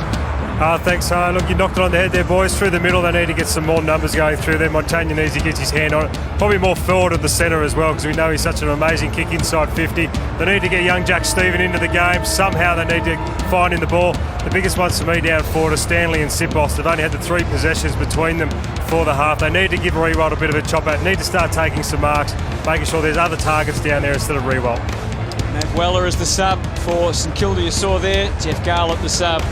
Both starting subs still out there watching on at the moment. As you can see, Hutto, Stephen Jack has been pushed into the goal square, so if they're going to be tagging him, he's now going to play the role as a small forward. Just the 7 possessions for him. Yep, he needs to finish his day with 3 goals, and that would be a pretty good second half. Stanley's another one that must lift in that forward line as we go into the second half. 39 points is the margin, favouring the Blue Baggers. Warnock wins it out, and this is what they've been doing so far throughout this game. Out to the running Murphy, longer up towards the forward line. Pressure now on Bruce, can't take it effectively, cleanly, and the door will open for Carlton again. There's been a whistle. Murphy, centering ball is okay. Gibbs lumbers clear, then pumps it long and high, almost there, and a free kick on the very last line of defence. You can hear the razor. A little nudge in the back, and Dempster takes it on the last line of defence. Now, they were ferocious down there, Sandy. They won a 4-quarter effort, the Blues. They were demanding it of each other, and now we see whether or not the talk turns into deeds. You could hear that from outside the rooms, could you? You could hear it on the way through. I can tell you what, you've got no pull. Couldn't get in the rooms. They're winning. They're winning. I knocked. I was polite, and I was allowed in 4 minutes later, but not under those time frames. I'll tell you who could move, Jared. That was the security guard. Yes. He didn't want to be shot. Anyway, back to the game. Rowe couldn't take it. Rewalt taken to ground. You mentioned Reece Stanley's. We see Nick Rebo a little bit shaky after that one. He's copped one. Just the 1 possession for Reece Stanley, just the 2 for Aaron Sipos, a couple of forwards that need to get their hands on it. Bruce now with the opportunity of giving those forwards a chance. Goes down into the forward line, that's going to be okay. Schneider takes the mark. He wants someone to come at him. Get another look at that Rewalt Murphy incident in just a moment. He's a little shaken, Nick Rewalt. He's the last one they can afford to lose at the minute. Here it is again. He looked like he was trying to pull up Mark Murphy, didn't he? Yeah, he realised straight away. Kind of changed direction in front of him. So Schneider with an opportunity to open the scoring in this second half. 45-degree angle. That gives you a perfect shot of what lies ahead for him. Good kick. And he strikes it well. He strikes it extremely well, and that might just get them going. Schneider gets his first, and the Saints get their 5th. Nick Rewalt coming off for a spell. So he just changes direction and down he goes, and Murphy looks for all intents and purposes like he's trying to get out of the way, Mark. He stops. Contact's inevitable, isn't it? But that shook him. It did. It did. Just hit him really flush front on, didn't it? Well, that's the type of incident that can be so dangerous. So the game's been pretty good at trying to ensure it doesn't happen, and Nick looks much better now. Well, it looks like he's having words with the doc, so that mightn't be necessarily a good sign. He's just gone under the guys, so he might even be doing a bit of a test. Who knows? I think he is, Moons. Hayes gets them out of the centre. Oh, Snyder got swamped. Stanley, the little give was good. Curran pumps it high to the square. They come from all angles. Tracking it back hard was Billings. Sipos was there as well. Montagna now underneath all of it. Eventually, though, it comes loose, and it's Dunstan that strikes. He's kicked his first, and the Saints have been able to whack 2 up on the board in an instant. Well, it's brought the game alive, Jared. A couple of quick goals for the Saints. They're the ones that are switched on. Big response, isn't it? And how does this ball come out? He just forces his way through here. And I think the Blues were waiting on the whistle. Yeah. They were umpiring the game, and that's what you got blokes in yellow or green out there for. They're the ones with the whistle, and they just stopped and spectated. That is just a horrible mistake by the Blues. God, like Luke does. He was clapping the moment it left the boot. So just ripped it out of him. 39 points back to 27. And there are the three boys playing together tonight. The first round draft picks. Good to see them, and we'll certainly follow their career. Some heavy work in the middle. Billy Longer went through like a freight train. I'm glad he missed Armfield. Yeah, He would have put him into next week. Do you get the feeling that Alan Richardson might have just opened up the vocal cords at half-time? I think he might have. Longer tries to go again. Jones is his target. Mitch Robinson at the bottom. Up towards the half-forward line. Curran's kick is okay. Schneider in trouble. Picks it up, loses it. Blues in numbers, but the Saints have got the runners.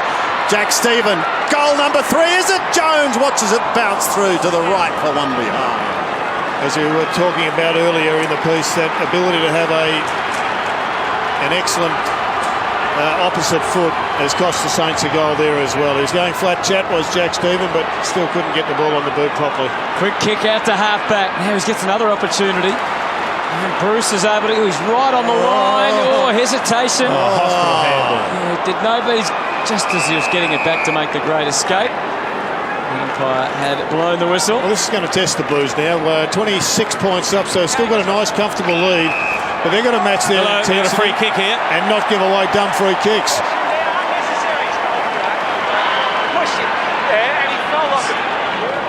He fell like a girl. What a great comeback. Proper clean. Perhaps saying he didn't quite wear the contact as he should have. It was lucky. I think it was lucky that Mike was down on that occasion. Just a quick one down here. Rewalt still yet to come back up from down underneath. We're not that politically correct in women's round either, as Snyder comes in to have the shot for goal from just inside the 50. Big kick this for the game. Disappointing.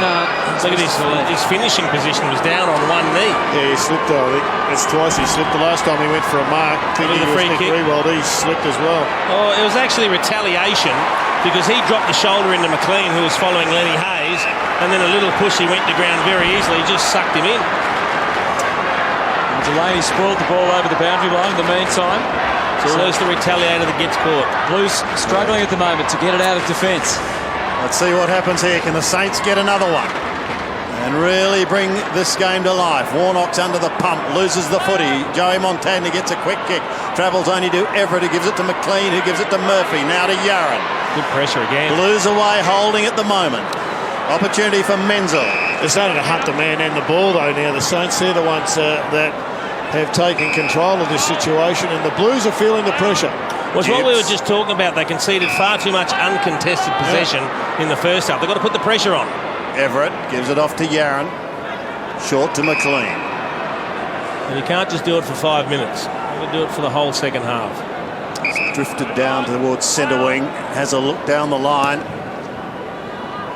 That's where he heads. Casbolt is a target, and this is a big bullock. And Billy Longer has got to get fair income if he's going to hold his spot in the side. He's still a young kid, but you just can't allow somebody to waltz around you like that. Yaron should have got Henderson then. He didn't, and now Dempster will hopefully switch play and do the tidying up for the Saints. From the last line of defence, out wide towards Akers. He's got to beat a couple as the young man, playing in his first game. Nunes, a good tackle on Walker. Big fan of Billy Longer. I thought he was a really good pickup. Saw him in his brief appearances up in Brisbane. He's a really good worker. He's hard at it. But on that occasion, and that occasion there again, he's just not bracing with his legs. He's up against bigger guys. He's got to use his legs to hold his position. Fitted out well, though, and Billings...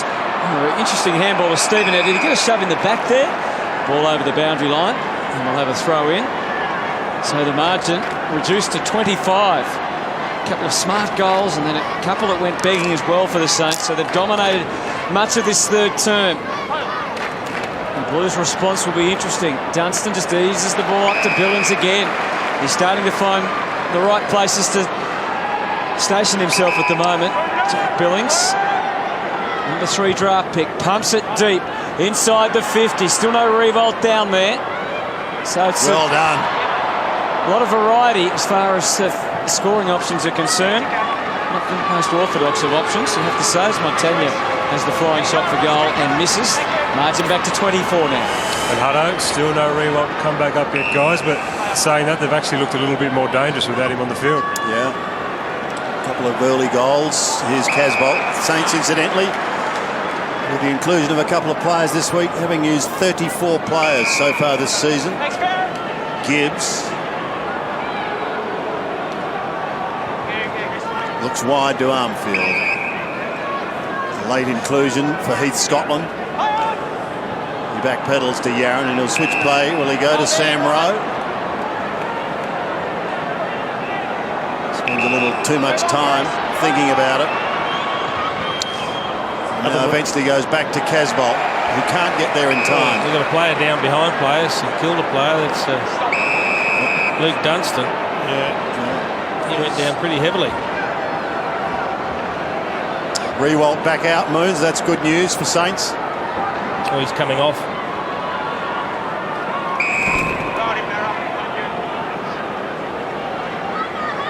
Simon White just gave a front-on bump. So we'll check on him with Cam Mooney in a moment, and also Nick Rewalt. Warnock's kick goes down towards the half-forward line, only as far as Delaney, who'll cut across to Jones. In towards Ray. He'll go even wider. He's in a spot of bother, but he's going to get out of it to Dempster. And that epitomised the way the Blues are going about at the moment. Mitch Robinson hardly ever lets the tackle go or slip like he did there. They're off the pace. Right of screen, you'll see the first bump and then the second bump. He gets turned by Menzel, and that brings him front on as Simon White's coming across. Didn't look anything too untoward. And he Hayes. And there's Longer. He adjusted the kick really well then. Good work. To find Billings, showed some good touch. Billings busy again, called on by the umpire. Into the pocket, Sipos in his sights, but Simon White with the spectacular spoil. If you're going to jump that high, you may as well take the hanger. The big spoil sport there. It's too good a leap for a punch. We just see... Doctor's busy at the moment. Yeah. The patient queue was ever growing. Simon White was on Jesse White last week and did a very good job. Is that out on the full? Yes, it is. Another young player from the Blues. They're hoping to build their future on. Just interesting with Rewalt, guys. He's come back up, but sitting on the bench. Usually by now you'd think he'd be up around just trying to get back on the ground, but still spending that little bit of time on the bench, so you've got to start to wonder if there's something wrong. The Saints have reacted to Menzel's good first half, and they've put their number one defender, small defender Dempster, onto him.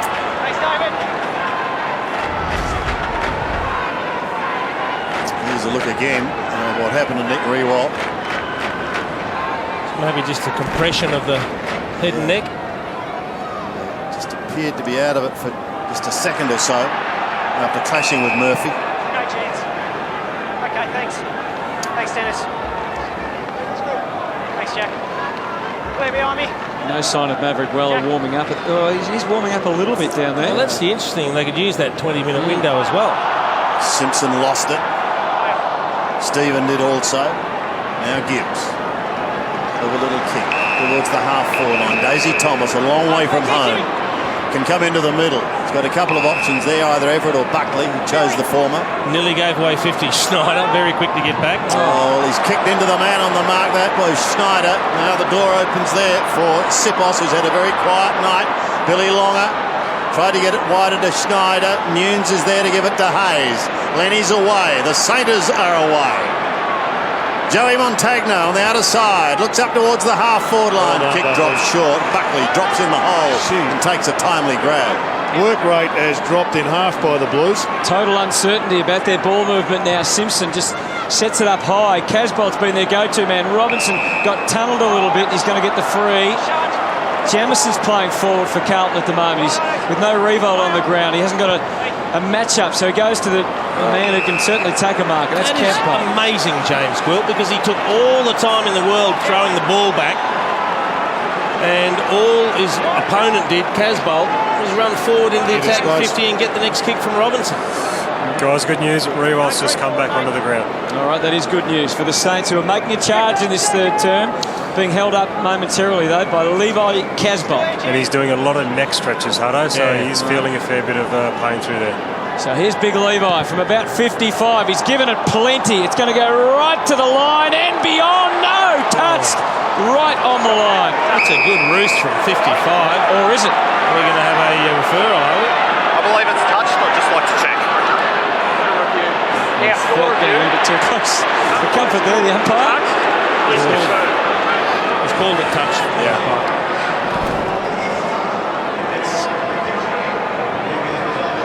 Oh, this could be interesting. No, that's not really that. This is the angle we want to see. The whole ball has to be over the line.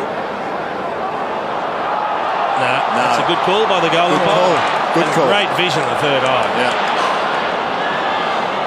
That'll be a behind. Review complete. Confirming goal. No. Confirming touched. That's all we need. I thought he was taking the mickey there. One behind goes on the board. After that, Levi Casbolt bomb. So Montagna again. Brings it back into play. Dempster under the pump from Doherty. Subtly over the line. Even that kick by Montagna just sat up in the air a bit. They're kicking at 54%. That's what's letting them down. The whole ball has to be completely over the goal line. And the third eye shows that's not the case. That's a terrific decision by the goal umpire. And good technology as well. From the throw in. Should be every match, every goal line, Jerry. Yeah. The interesting element of that kick was the kick. Levi Casbolt can play.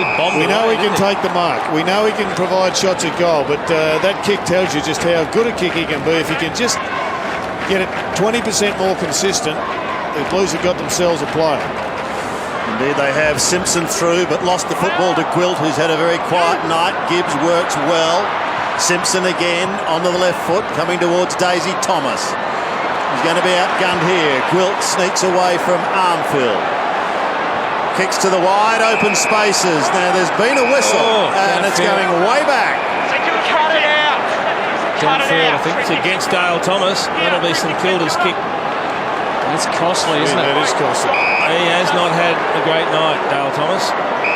Just the 6 possessions, he has kicked 1 good goal. Here goes Farron Ray. Ray, Rewalt's on the lead. Can he get there? Couldn't take it cleanly. The door opens for Rowe, paddling the ball towards the boundary line. He overruns it. Gibbs can do the shepherding work, and he does. Rowe around the body towards Everett territory.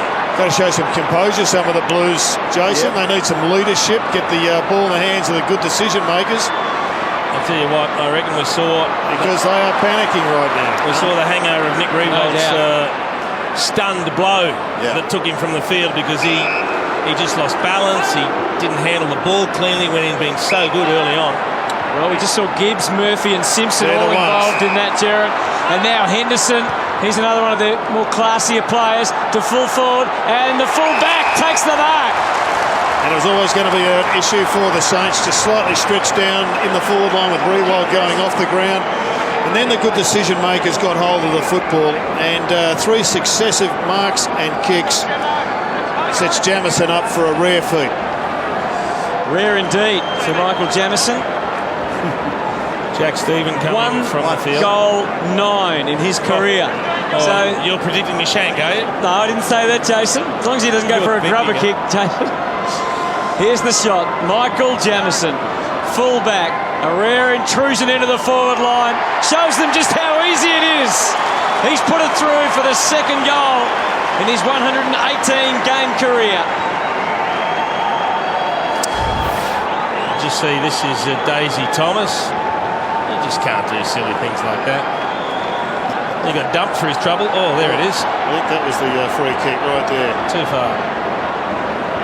Razor Ray. He let him get away with the first one. Do you know, muck around with him twice. Bit of push and shove going on again. It's on. It's on now in the forward. Oh, it is on. Oh! Mitch Robinson's having a dip. That's unusual. Just bounce the ball. That'll soon break it up. Eyes on it. Jordan Jack Nunes, I reckon, is feeling the effects of one. Here we go. Warnock out of the middle. Hayes, however, picks it up and does some heavy bullocking work to get clear and give it to Curran, who goes long up towards Riewoldt, who's still not right. Push towards Schneider. Buckley tries to get him. Here's a snap, but it's high and wide, and Billings, sorry, Jackie boy, a little too wide. Mitch Robinson here. Oh! He had the jumper over his head, so maybe he didn't know what he was doing. It's a good play. Things have got a little bit more interesting in this third quarter, you'd have to say. Indeed, Everett. If the Saints could get another couple here, it would really make it interesting. Murphy has been very busy. Yaron is a speedster, as we know. Up towards the centre wing area. Gwilt lumbers. Jamison sprints. Gwilt says, thank you very much. Puts Ray under the pump. Oh, that has to be a throw. You would have thought so. Got a boot of sorts. Gwilt Didn't have a lot of prior opportunity. and Walker over the line. Real feeling in this game now. But Carlton still holding a good advantage. Yeah, they've added 1 goal, 1 for the quarter. Saints have kicked 2 goals, 4. Which makes the next few minutes vital for St Kilda and for Carlton. But particularly with the Saints. And they've got an opportunity to head forward now. They squeeze the kick out, still going for a Riewoldt. As we said, he looks a bit below his best physically just at the moment. Rose might have an issue here. Play on. Umpire let him roll. Slapped back by Snyder. Plenty of Carlton players there to sweep. Simpson has been so pivotal tonight. And the dash of Buckley excites all the Blues fans. Big kick, and this man knows how to take a grab. We've seen that. Casbolt has to go to ground though now and try and keep it in friendly hands, and he can't. Nunes broke the first but not the second or the third tackle. It's back in dispute. Big Warnock wasn't really expecting it to come his way. He got a wild old handball away. Things have hotted up here at Etihad Stadium. Akers, some sure hands this time, and kicks it out into the space. And he's got his man Montagna. And he's running with a couple of bounces.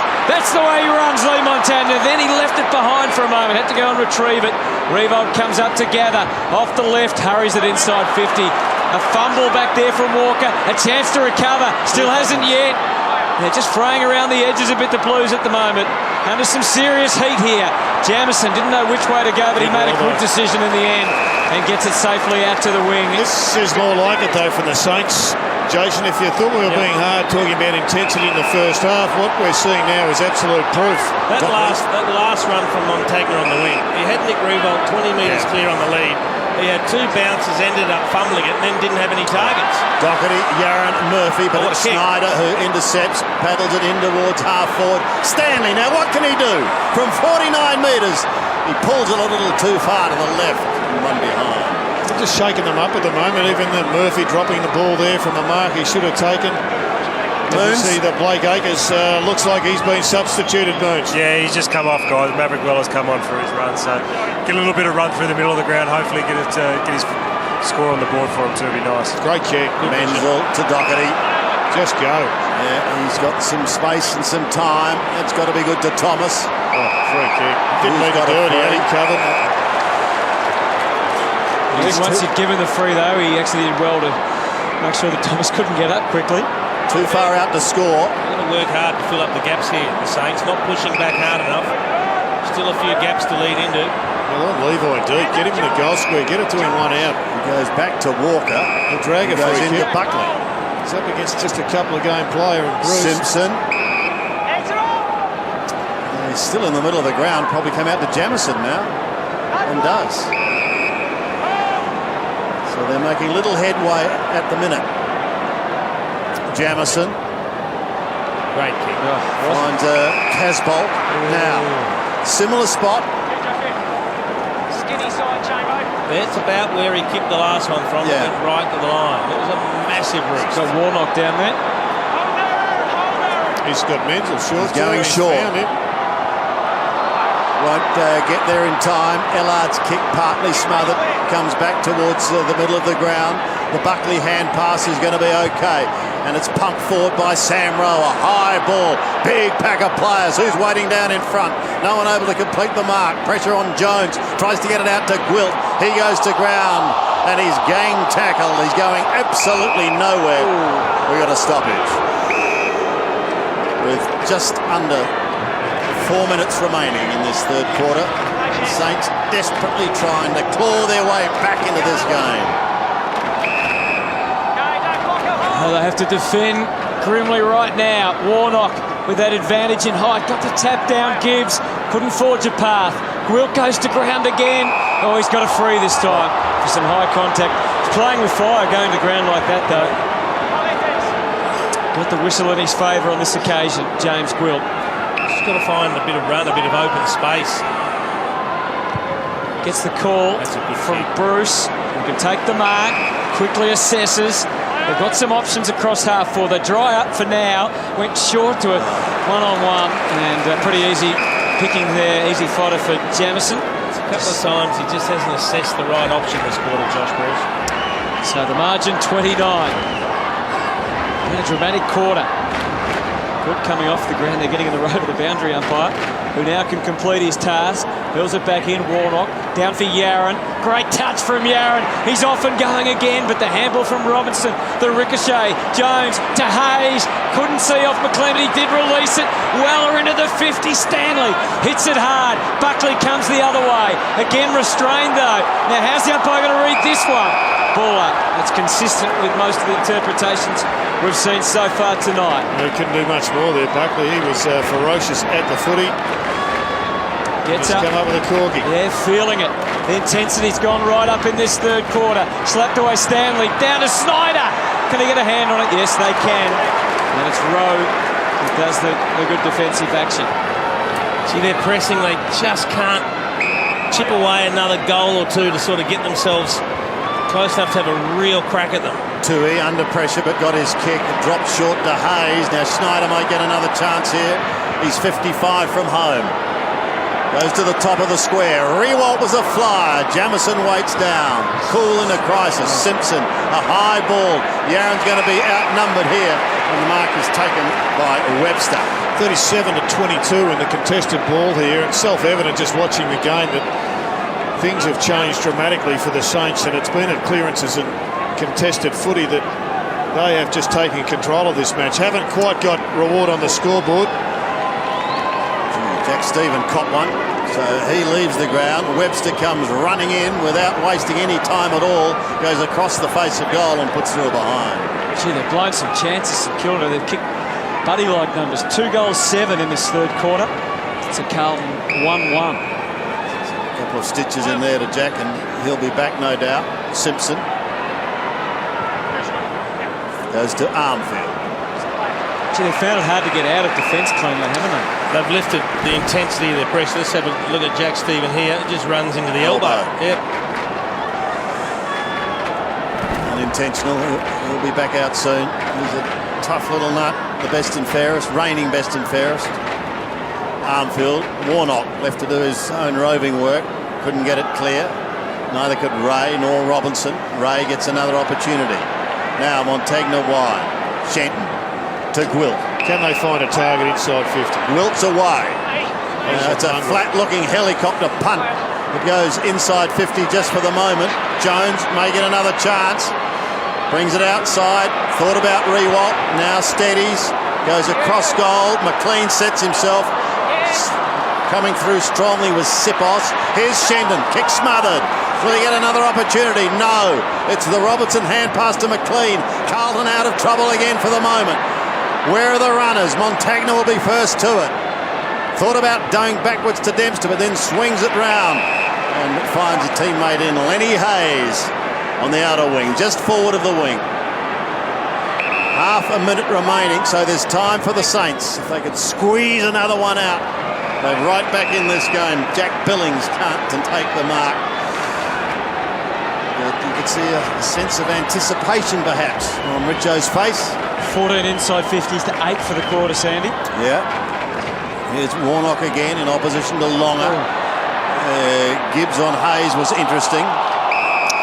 Well, they've dominated every element of the game in this quarter, the Saints. It's been quite an incredible turnaround. The clearance numbers, they need rectifying. Otherwise, the Blues will go down in this match if the Saints can somehow find a little bit more magic in front of the goals. They're doing everything else well at the present time. Warnock on the left boot, straight out of bounds on the full. So here's the opportunity. 12 seconds remaining. They need to go long and require a mark. Well, when you have had the year that Carlton have, you always go into every game with a small monkey on the shoulder, and right now it's looking like a gorilla. It is growing with every poor kick. I think the Saints are going to run out of time. They will. Siren sounds. It's three-quarter time. They're not, however, without hope. Josh Bruce is a very relieved man, Sandy. He would have been one out with Chris Yarran with 70 metres between him and the goals. So three-quarter time, and we might just have a contest here set to unfold. Carlton 11-7-73. The Sainters a 6-10-46 with a quarter to play. Their own way in that third term. Yarran and Menzel 3 apiece for the Blues. Bryce Gibbs getting plenty of it. Hayes and Schneider, the leading possession getters for the Saints. Jared Healy, it looked to be a game that the Blues had in control. St Kilda had the momentum in that third term. What's going to unfold in the final term? Well, you'd expect that the Blues would respond to the pressure. St Kilda certainly did, and they probably embarrassed themselves in some ways by how good they were in the third quarter. It exposed their poor first half. And similarly, the Blues will be copping a little bit of a rev up from Mick. He's providing the energy for the group. He says, hey, we needed a performance here. You've talked about this all week. No point doing it for half. If you don't do it in the last quarter, we're in for a tough week. Richo's all about system right now. He's got the energy where he wants it. Mick needs a lift. Well, I reckon there'll be plenty going on in both huddles. Cam Mooney has been very close to the St Kilda huddle. What's going on down there, Moons? You're right, Jace. I was very lucky to get just near the St Kilda huddle, just there. Geez, I look all right too, Jace, don't I? Look, Rewalt was in the doctor's hands for the whole of that huddle in there, but seemed to be okay. We saw the hit. We were just pre-playing. We saw the hit on with Murphy. We got the hit in the shoulder. It was more the shoulder than the head. That's what they're talking about in that huddle. But we've seen he looked a little bit confused and dazed as he hit the ground. The problem was when he came off, he wasn't too happy with the doctors when they told him he had to go under for the test. He was under there for about 20 minutes, off the ground for about 20 minutes. Only had the 2 possessions, came back on, looked a little bit daisy and wasn't quite marking the ball, wasn't quite getting to the ball either. You just see it here. The doctors tell him he's had to go under. He wasn't too happy with it, but seems okay. Spoke with Lindsay Gilby. Seems okay, guys. Good on you, Moons, and glad you're happy with the way you look as well. Now, goal kickers for Carlton. Menzel had a purple patch in the second quarter. He booted 3 and has 3 for the night. Yarran has 3 as well. 2 of those came in the second term. And singles to Ellard, Thomas, Doherty and also Simpson. Whilst for St Kilda, a bit of a different story. Rewalt's got a couple, and then singles to Schneider, Billings, Dunstan and Akers, who's having a spell. So the Saints ideally need a couple of early goals in this final term to have any chance of stealing the 4 points and going in after 8 rounds at 4-4. To get the final quarter underway, Anthony Hudson. Thank you, Sandy. Bruce still watching Casbolt in the Carlton forward line. He's looked dangerous, Levi Casbolt, tonight. Certainly his ability to take the mark. Thomas still playing that defensive role on Dempster. Centre bounce. We're underway in the final term. And let's see if the Saints can shunt it forward from there. In fact, nothing doing for either side. So what will Carlton's physical response be to that third quarter? And Bobby Warnock somewhat reluctantly handing the ball back to the umpire. He comes in and gets the tap down to Everett, so all good for him now. Simpson was on his wrong side, so he handballed to Gibbs, made life a bit uncomfortable for him. There's the sublime skills of Yarran again. Oh, gee, I reckon he ducked into that one. He's got himself a free. Kicks quickly, out wide. Wasn't a bad kick, was it? Mitch Robinson's able to run onto it, take the mark. He's a big kick, Mitch, when he's going. He worked hard to get the opportunity for the mark. It's an important kick too, because they had all the momentum in that third term. They'd love to just snuff that out early, the Blues. He's kicked just 2 goals so far this year, Mitch Robinson. Does tend to run out to the right and hook it back. Yeah, that's what he's doing now. Is it going to come back enough? It looks pretty sharp off the boot. Not going to quite make it, though. And now Longer, the big ruckman, had to think that through. It's always a bit dangerous. Sorry for a behind. The ruckman thinking it through. That's it, yes. Oh, very harsh, I Don't worry about the it through. Oh, dear. And he did it very well, Billy. See, that's a good kick. So now the Saints may get an opportunity. If they could get a score early. Rewalt's a long way from home. Sam Rowe backing up. Almost loses his pants, but he manages to get a kick of sorts down towards the half-forward line, and Henderson. Needs to have an impact on the game, Henderson. That was smart. Yaron, clever. May get it back again from Doherty. Now Doherty loses it to Armfield. Warnock says, bugger it, I'll kick it. And he does. High, wide, and anything but handsome. Out of bounds on the full for the big man. Good pressure again from the Saints. Top of the corridor. It looked like the Blues were going to get a relatively simple shot on goal, but every time they found a hand pass to a teammate, the Blues, St Kilda were there to tackle or harass. Dempster only as far as Henderson. Short to Simpson, but over his head and taken by Stephen, who had a couple of stitches in the head late in the third quarter, and good to see him what back. A kick. That is a worm burner, a brilliant pass to Stanley. Now Rewalt's got to get his skates on here if he gets a kind bounce, but he doesn't. He gets a shocker, the Blues get a good one, and they're out of trouble to Walker. Gee, disappointed, Rewalt. Yeah. Way to burn someone there. Yeah. Mark taken on the wing, as you can see, by Mitch Robinson, who's been very prominent early in this last quarter. Once again, the Saints, they've got everything sorted except for how to score. Now, Bruce just really worried about Casbolt, who's facing away from him. At one stage was quite concerned, but Jones is able to help out Curran. Doing it particularly well till they get inside the forward 50, and then it's just starting to break down. Billings off half-back, Carlton by 28. And there's an aggressive kick. And a good one. Yeah, right into the middle. Taken by Sipos. We know he's got a power. In fact, it's by Weller, who goes long across to Rewalt again. Rowe. This time Rewalt got the judgment right and takes the mark on the 50. Not sure what he's asking for. Maybe he thinks he touched it on the way through, Sam Rowe, but that's another good mark. Has he got the energy and the composure to go back and kick it from 55? Be a testing kick, won't it, for a man who's been physically battered a bit tonight. But he's shown over the years to overcome all sorts of physical handicaps with injuries. Nick Rewalt to lead the way. He digs deep. They need a goal. He knows that. It's straight. And it drifts a little, but not too much. It's a goal. It could be the thing to get them going in this last quarter. He's kicked his third, and the Saints back within 22. Great response, wasn't it, by Nick Rewalt? He was down and out literally in that third quarter. And the work rate hasn't dropped off. Rowe's done a reasonably good job. He's kept with him most of the time with speed. He catches him in the end. But he had to go harder and get better body on body, because the single fist was always going to miss on that occasion. Yeah, he didn't. It actually just flicked his hand on the way through, but you've got to pay that mark. He's a star, Nick Rewalt. Well, going back and finding the goals there, that was the hardest kick he's had all day or all night, and he got it. So this is the closest the Saints have been since early in the second quarter. Can they cap another one here? Now, Billy Longer plucked that from the back of his neck, which was interesting. Jack Billings is in trouble. He loses the footy. Murphy tried his heart out all night. Armstrong couldn't take it. Jack Stevens says, I will, and he does. Gets it off quickly towards a teammate there in Webster. Webster goes wide to the outer side. Sipos, rarely sighted early. Getting a couple of valuable touches now. Just going for too much, though, with Nick Rewalt. It's just, that's a 1 in 50 kick. Guys, Carlton made their sub. Jeffy Garland coming on, Ellard is the one off too. Now, that Sipos has got the ability to go back and almost kick the goal himself. Jeffy Garland is a sub that can have a massive impact on the Blues here. More pace. Fresh legs and the quickest legs out there. Murphy, was he taken high? Schneider, a snap. Goes right across the face and doesn't trouble the scorers. It's been a great fight back by the Saints to get themselves into this position. 7-10, 52. 11-8, 74, 22 points. Warnock from the back. That one is going absolutely nowhere. Could be in trouble. This one could be in trouble. He is.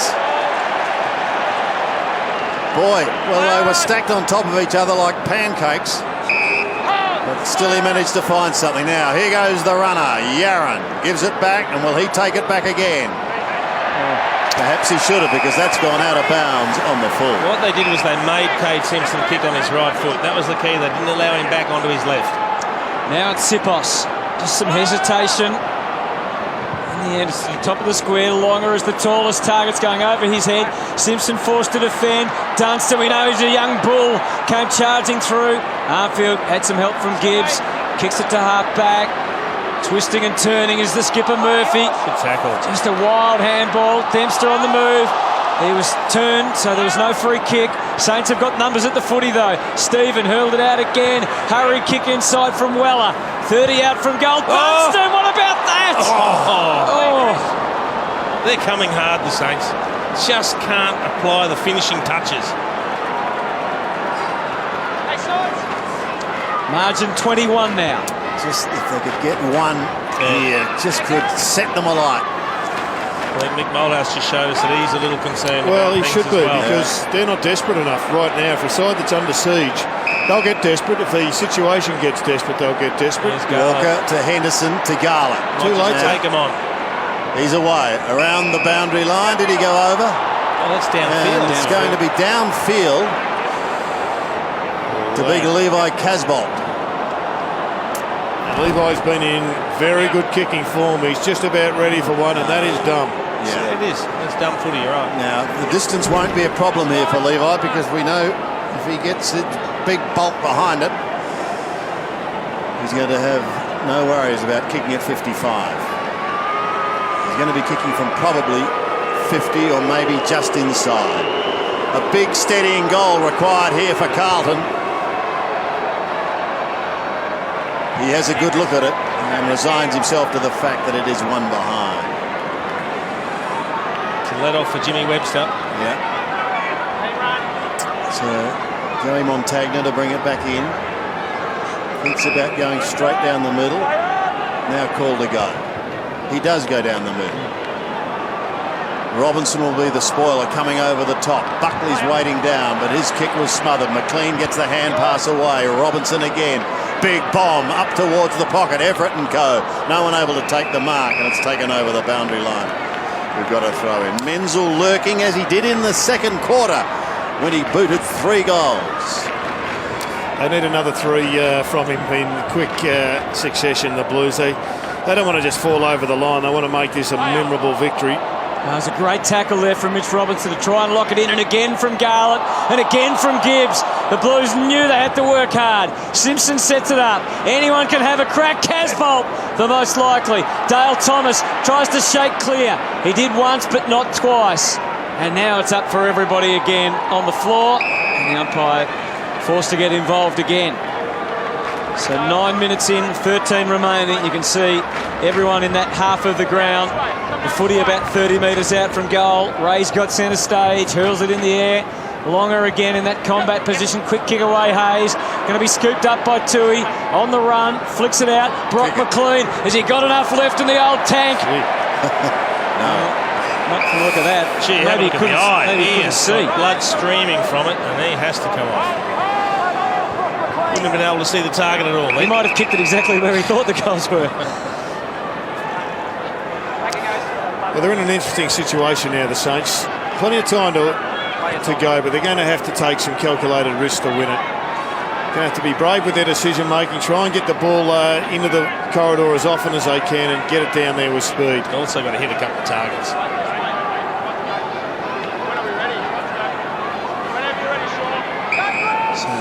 Dempster gets the okay from the umpire and decides to dart around the mark and run into the back pocket. He's got Bruce as his main target. Casbolt will be putting pressure on. He does. Bruce has to shake the hips, got it away.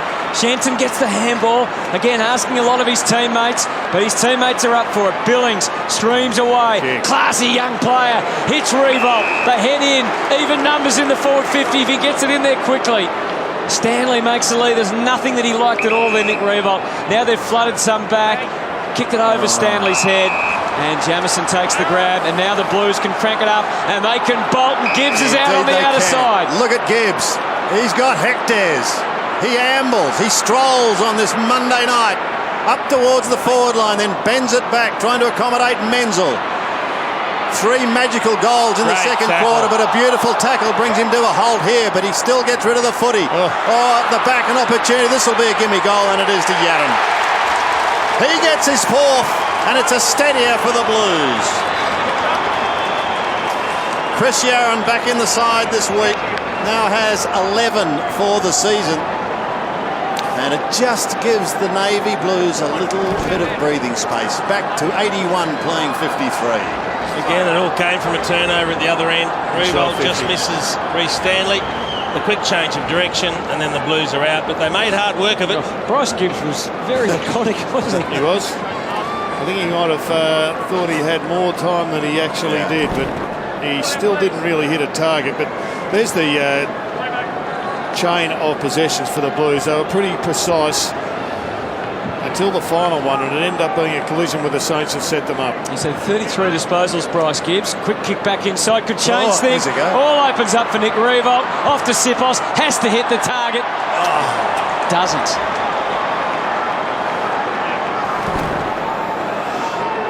There's the Brock McLean injury from before. Oh, yeah, gets a boot going past.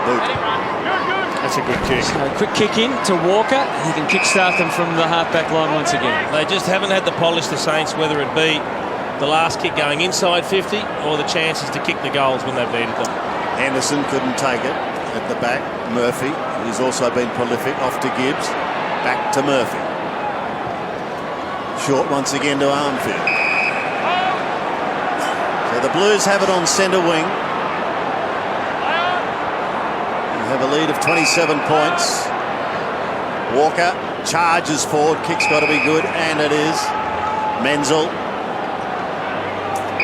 has a look down to his forward line, eyeing off guys like Henderson, and then the little runners. Casbolt is there as well. Yaron and Garlett lurking dangerously. Garlett couldn't quite keep it in play, and it'll come back for a throw-in.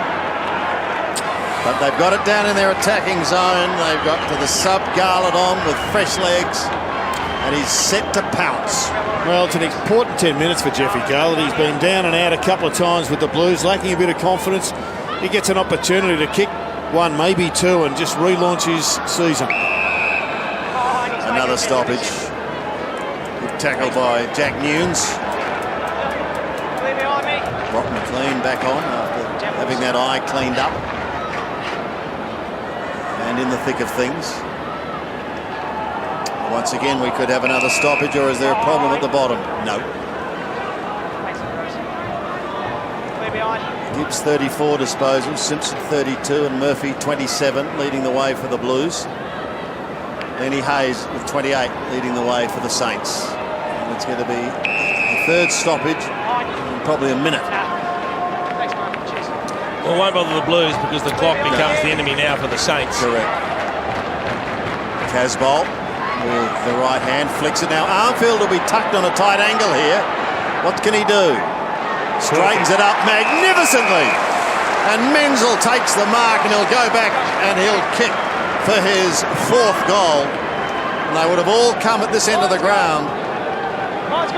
That was great play all around. Murphy's tap over the back came from a pretty good ruck tap, and then there's a good centering kick, and then Menzel's arms or hands, they were really strong. Gee, that's a great left foot pass. That's superb. And here's the nice short run up again, Sandy. It's a beauty, is it? And he directly in front of the moment, he's 60 from home, and he's going to be kicking from probably 32. Starts the walk, then he stutters, then he keeps going, and he kicks it behind.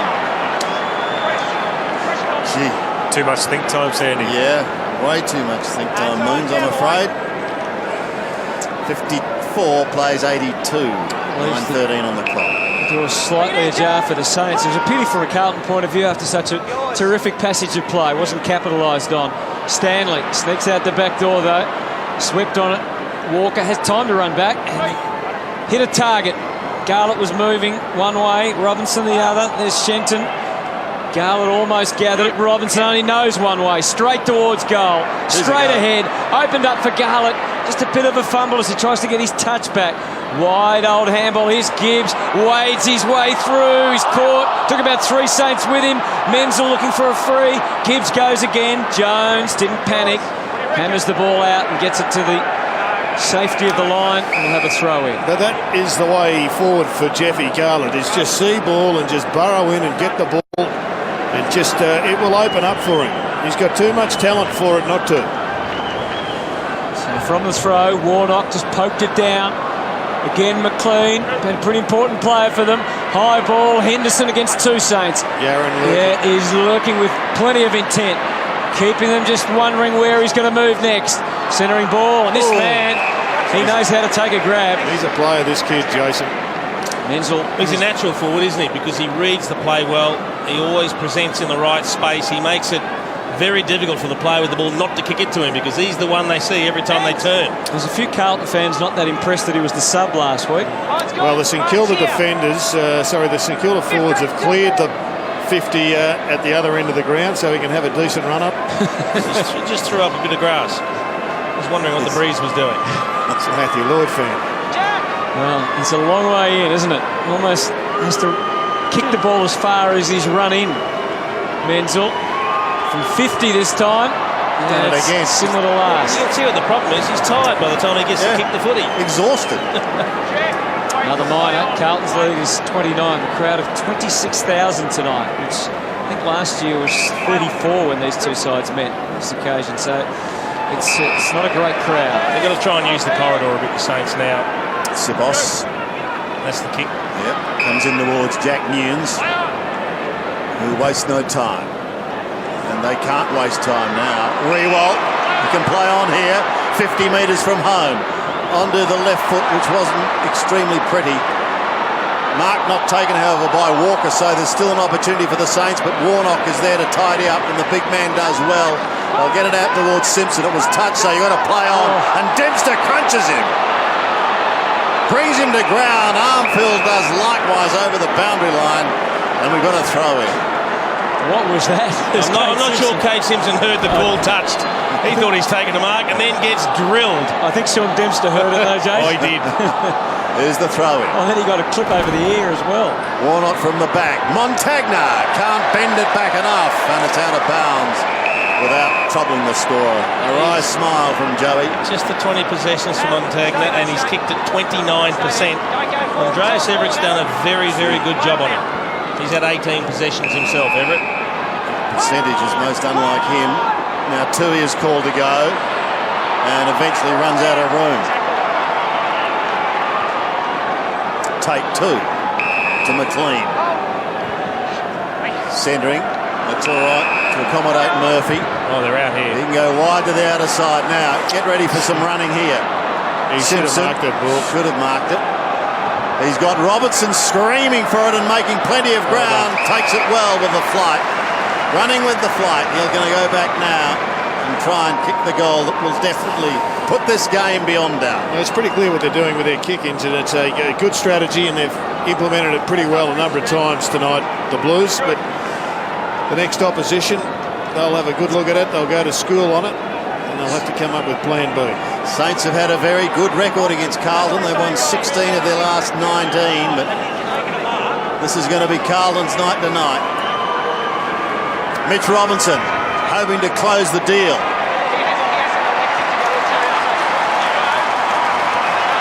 Well done. Well done, Mitch. He gets his first in his 94th game. And Carlton will record their 3rd win of the season.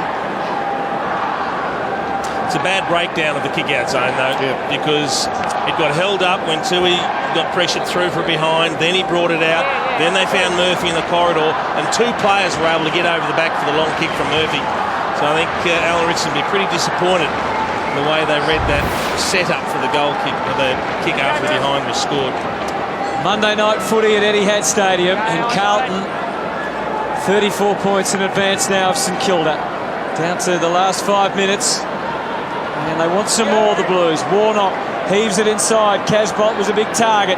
Gwilt had other ideas. Straight ahead was good stuff from That's going to be a free for the runner getting in the way. St Kilda runner. St Kilda runner. had 4 possessions for the night. He's flat. 4 possessions. And the runner robs you of your best moment. Yeah. McLean decided to play on. Murphy saw off the tackle from Hayes. Now Dale Thomas on the 50. Pretty innovative. Oh, ducked ahead, Jeffy Garland. But Henderson swings it back to the square. Got past all comers. Now Bruce had a moment or two. He just got the release. And Jones kicks to a one-on-one. Could still favour the Blues. Let's see. It's Snyder picking it up. And over to Jack Stephen. Oh, no. And that is an error that's going to cost full points. Doherty puts it through. Jack Stephen handing it to him, and that's his second goal. Sam Doherty. And that man there won't like the replay. That's just ducking the head, expecting contact. You can't do that. You take the ball first. And Jack Stephen won't like his night either when he has a look at things. It's been a tough night for him. Really hasn't got involved much at all. Just the 14 possessions. No impact. And a turnover here that results in a goal. But well done to Doherty. Yeah, on the other hand, Doherty's done well, hasn't he, tonight? He's at both ends of the ground. Yep. So we're out to a 40-point margin now in favour of the Blues. He's up to 20 possessions, Doherty, and 2 goals to his name. With 4.5 minutes to play. Carlton will look ahead. They've got the bye, and then Adelaide and Brisbane. Very winnable game. Yeah, and then it gets a little tougher. The Cats. Here's Henderson and Armfield intercepting. Yaron goes back to Henderson, running out of room. He just flicks it round the body. He was hoping to accommodate Garlett. Went beyond him to Mitch Robinson. And snap. How's he going to bend that one? Oh, don't tell me he's kicked that. How good is that? Just to put the icing on the cake. He says, thank you, Mitch. It was a beauty. He gets his first. He's been averaging 5 goals in the last 5 games against St.Kilda, but has had a long wait tonight for his first. Well, this is just one of the goals of the year. Yeah. Jeppy's having a bad time, but at the present time, maybe this will launch him. He ducked his head. That's just a lack of confidence. He's not a habitual head ducker. He's just having a bad moment. And he desperately needed this one to go through, just for his own well-being, and also for the fact that Troy Menzel was at the top of the square here, and he was desperately keen to get hold of that ball. Yes, his arms were waving frantically, Troy Menzel. Look at that advantage in the 4th term, 32-9. Well, that's what they needed to change, because it was one-way street in the 3rd quarter. And they're streaking out of the middle consistently now, the Blues. Simpson can generate some more run. The skipper Murphy darting his 31st disposal out in front of Menzel, who might be hunting his 4th goal in a minute. Threw it across to Gibbs, just got it there somehow. Into Garland again. He's got it. He's got the wheels spinning hard. Handball back to Warnock. He's a bit slow at this late stage. Murphy able to get through a tackle. It's a bit sloppy, but they're still full of running, the Blues. Jamison out wide. Simpson, his 36th disposal to the top of the 50. Wants some more from this man, Yaron. He's looking for a free. He's not going to get it. The Saints have got some numbers across half-back. Margin stands at 46. No one to kick to. No one at all to kick to. Snyder's got Revolt.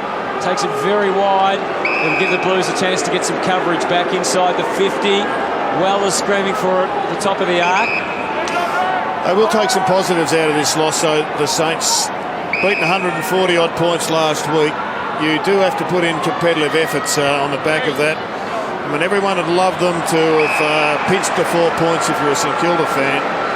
But after 140-point thrashing, Jason, it's very difficult to turn that round in the space of 7 days. It is, and they've had patches or periods of play tonight where they're on top. They looked good. It's just a little bit of finishing polish that has really cost him. So Nick Revolt, another 3 straight tonight. He has 21 goals, 5 for the season. Kicked a beautiful goal to give them some hope at the start of the quarter, and he's put that one through as well. That's his 4th. And the margin reduced to 40 points. He can't miss this year, Nick Revolt. I mean, but it just looks like as he's walking in to kick the goal, he's just expecting to kick it every time. And it's coming off so well. Oh, look, he gives it and then he goes again. One thing you do get from Nick Revolt is he continually works. What I liked about this is he looked at it, Schneider, and he kicked it to Revolt when he could see that the Carlton players around him had their backs to the footy. So whilst it mightn't have been the perfect kick, Revolt was the only one that was tracking the footy and took the uncontested chest mark. because Walker and one of the other compounds were running back into the defensive 50 with their backs to the ball. One of a number of straight shooters in our comp this year. Jay Schultz, Port Adelaide, and Josh Kennedy, deadly accurate earlier in the round. So out of the middle once again, the Saints still battling it clear. Delaney gets it out quickly towards Curran. Curran goes up towards the half-forward line. Stanley marks and gives it off to Lenny Hayes. Beautiful pass, Lenny. That whole passage was quite brilliant. That was better. And now Jack Billings, who's kicked the goal back in the second quarter, has a chance to kick another one. One thing they do want to do, the Saints, is that's fight it right out to the final siren. You know, get another goal or two just to tighten the score up a little bit and again take some positive. That whole passage of play from the moment they won the clearance was tremendous. Coming up for disposal number 14 is Jack. Kicking from 47 metres. Good looking kick off the boot. And he's made no mistake. Goal umpire not moving 1 centimetre. So he gets his second, and they are fighting it out to the finish. They've got plenty of young talent coming through, and it's been on display at times tonight. Billy Longer he's a goer. I really like what he can bring to the Saints. I know they've got Tom Hickey also coming through. They've got a couple of good young ruck stocks, but they're starting to accumulate some midfielders. They're going to need them because next week they'll be back here next Sunday and they'll be up against the Gold Coast. Yes. And they've got plenty of them, including a bloke who's turns 30 during the week, named of Gettier. Turns 30, he's playing like he's 24, just in the peak of his powers. Getty. Saints, of course, without some experienced players in defence like Gilbert and Fisher and Geary, who was a big loss after last week, and Armitage, they'll be looking forward to getting him back as soon as possible as well into the midfield. So they'd like to streak down and so they can collect another goal before the end of the game. They've got 1:20 to try and negotiate it and achieve that. And this man Billings keeps throwing himself up at the footy. And this old bloke also keeps on running, and you can see the frustration on the face of Sam Rowe. Yeah, Sam Rowe just needed to stand a couple of metres in front of Revolt then, because there was only one place he could lead. That was the pocket. He's able to share it around. And Aaron Sipos will line up for another shot for goal. He hasn't been too accurate so far. 2 behinds. And a tough night for Sipos. He's got to be hitting the scoreboard. He kicked 3 goals in the VFL last week. It's about a 50-50 proposition from there. And again, he misses to the left. But he's had, what, 4 shots? And should have knocked down 2 goals at least. At least two. So the margin 33. As Jamison looks to bring it back into play with 22 seconds remaining. Sandy? Yep. This is going to be a valuable 4 points for the Blue Baggers. Jones, the look-away hand pass is okay. Gives it back towards Dunstan, who returns it. A high ball. Can they get a mark? No, they can't. It's smashed over the line for one behind. That'll probably be the last score of the night. The point about having the 4 shots is quite simply that if you're a small forward, that's enough. You've just got to, somebody as good a kick as him, he has just got to convert. Get them across the between the big ones. Jamison Dempster's a flyer. Pick it up, Dave. He's got to go back. Okay, Dave, now. Time back up. Dempster wastes no time. But time has been against the Saints, and the Blue Baggers back on the winners list.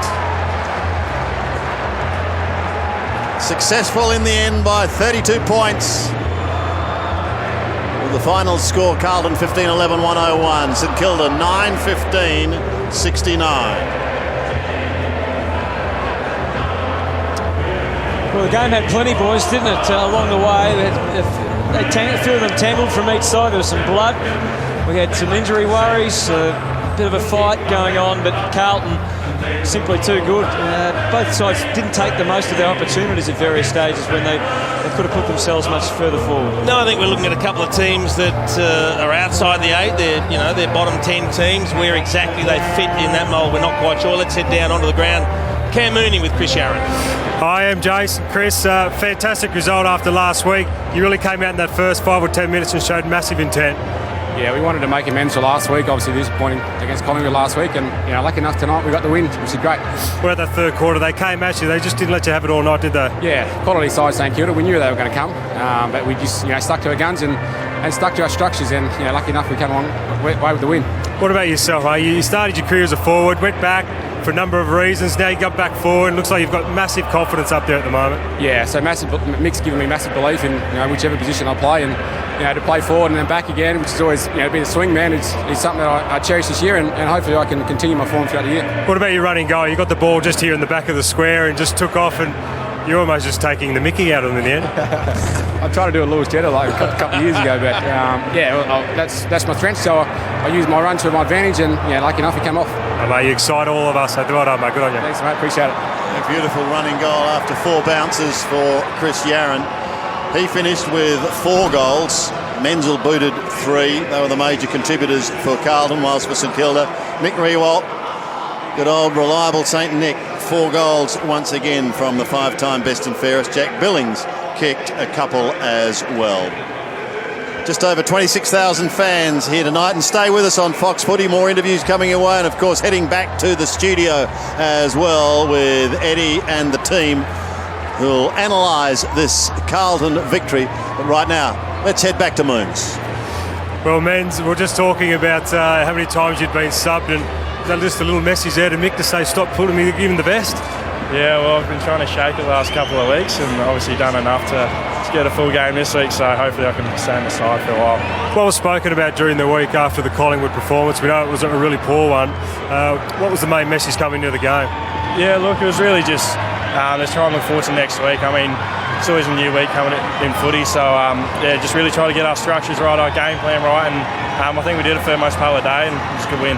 You got the bye next week. What do you guys do?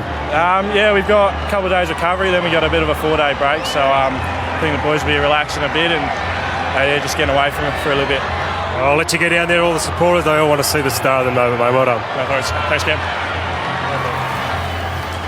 Yes, a great win for Carlton tonight by 32 points. Final scores 15-11, 101. St Kilda 9-15-69 as the Carlton players go down to the Blues faithful, who stuck after a tough week last week, but they've led all night tonight. In fact, right from the first time they hit the front was 1 minute in when they kicked the first goal of the game and did not relinquish or even look like relinquishing the lead at any stage. Dale Thomas there, much maligned in his opening few matches at the Carlton Football Club, kicked a ripper tonight in a reasonably quiet display, but Carlton on fire, and Daisy just showed him a glimpse of what he is capable of. Mark McClure, as we wait for the Carlton boys to go down and sing your old famous song, it was a good win tonight for Carlton. That's what they needed to do. Well, they just need to get the points. They've been very poor in a couple of games, but they should have beaten Essendon. Not Essendon, they should have beaten Richmond in the last quarter. They lost that game themselves, and Melbourne was another one they probably could have won. So their return's been okay in the games that they've won, but it's not up to standard what Carlton people require. So that's what the expectation at this club is unbelievable sometimes. They don't think they've got the cattle to actually live up to it. Some of the younger players tonight, though. Menzel obviously was a good one. Young Buckley. Dylan Buckley's a good young player. Terrific player. I think that most of and Gibbs I thought was outstanding.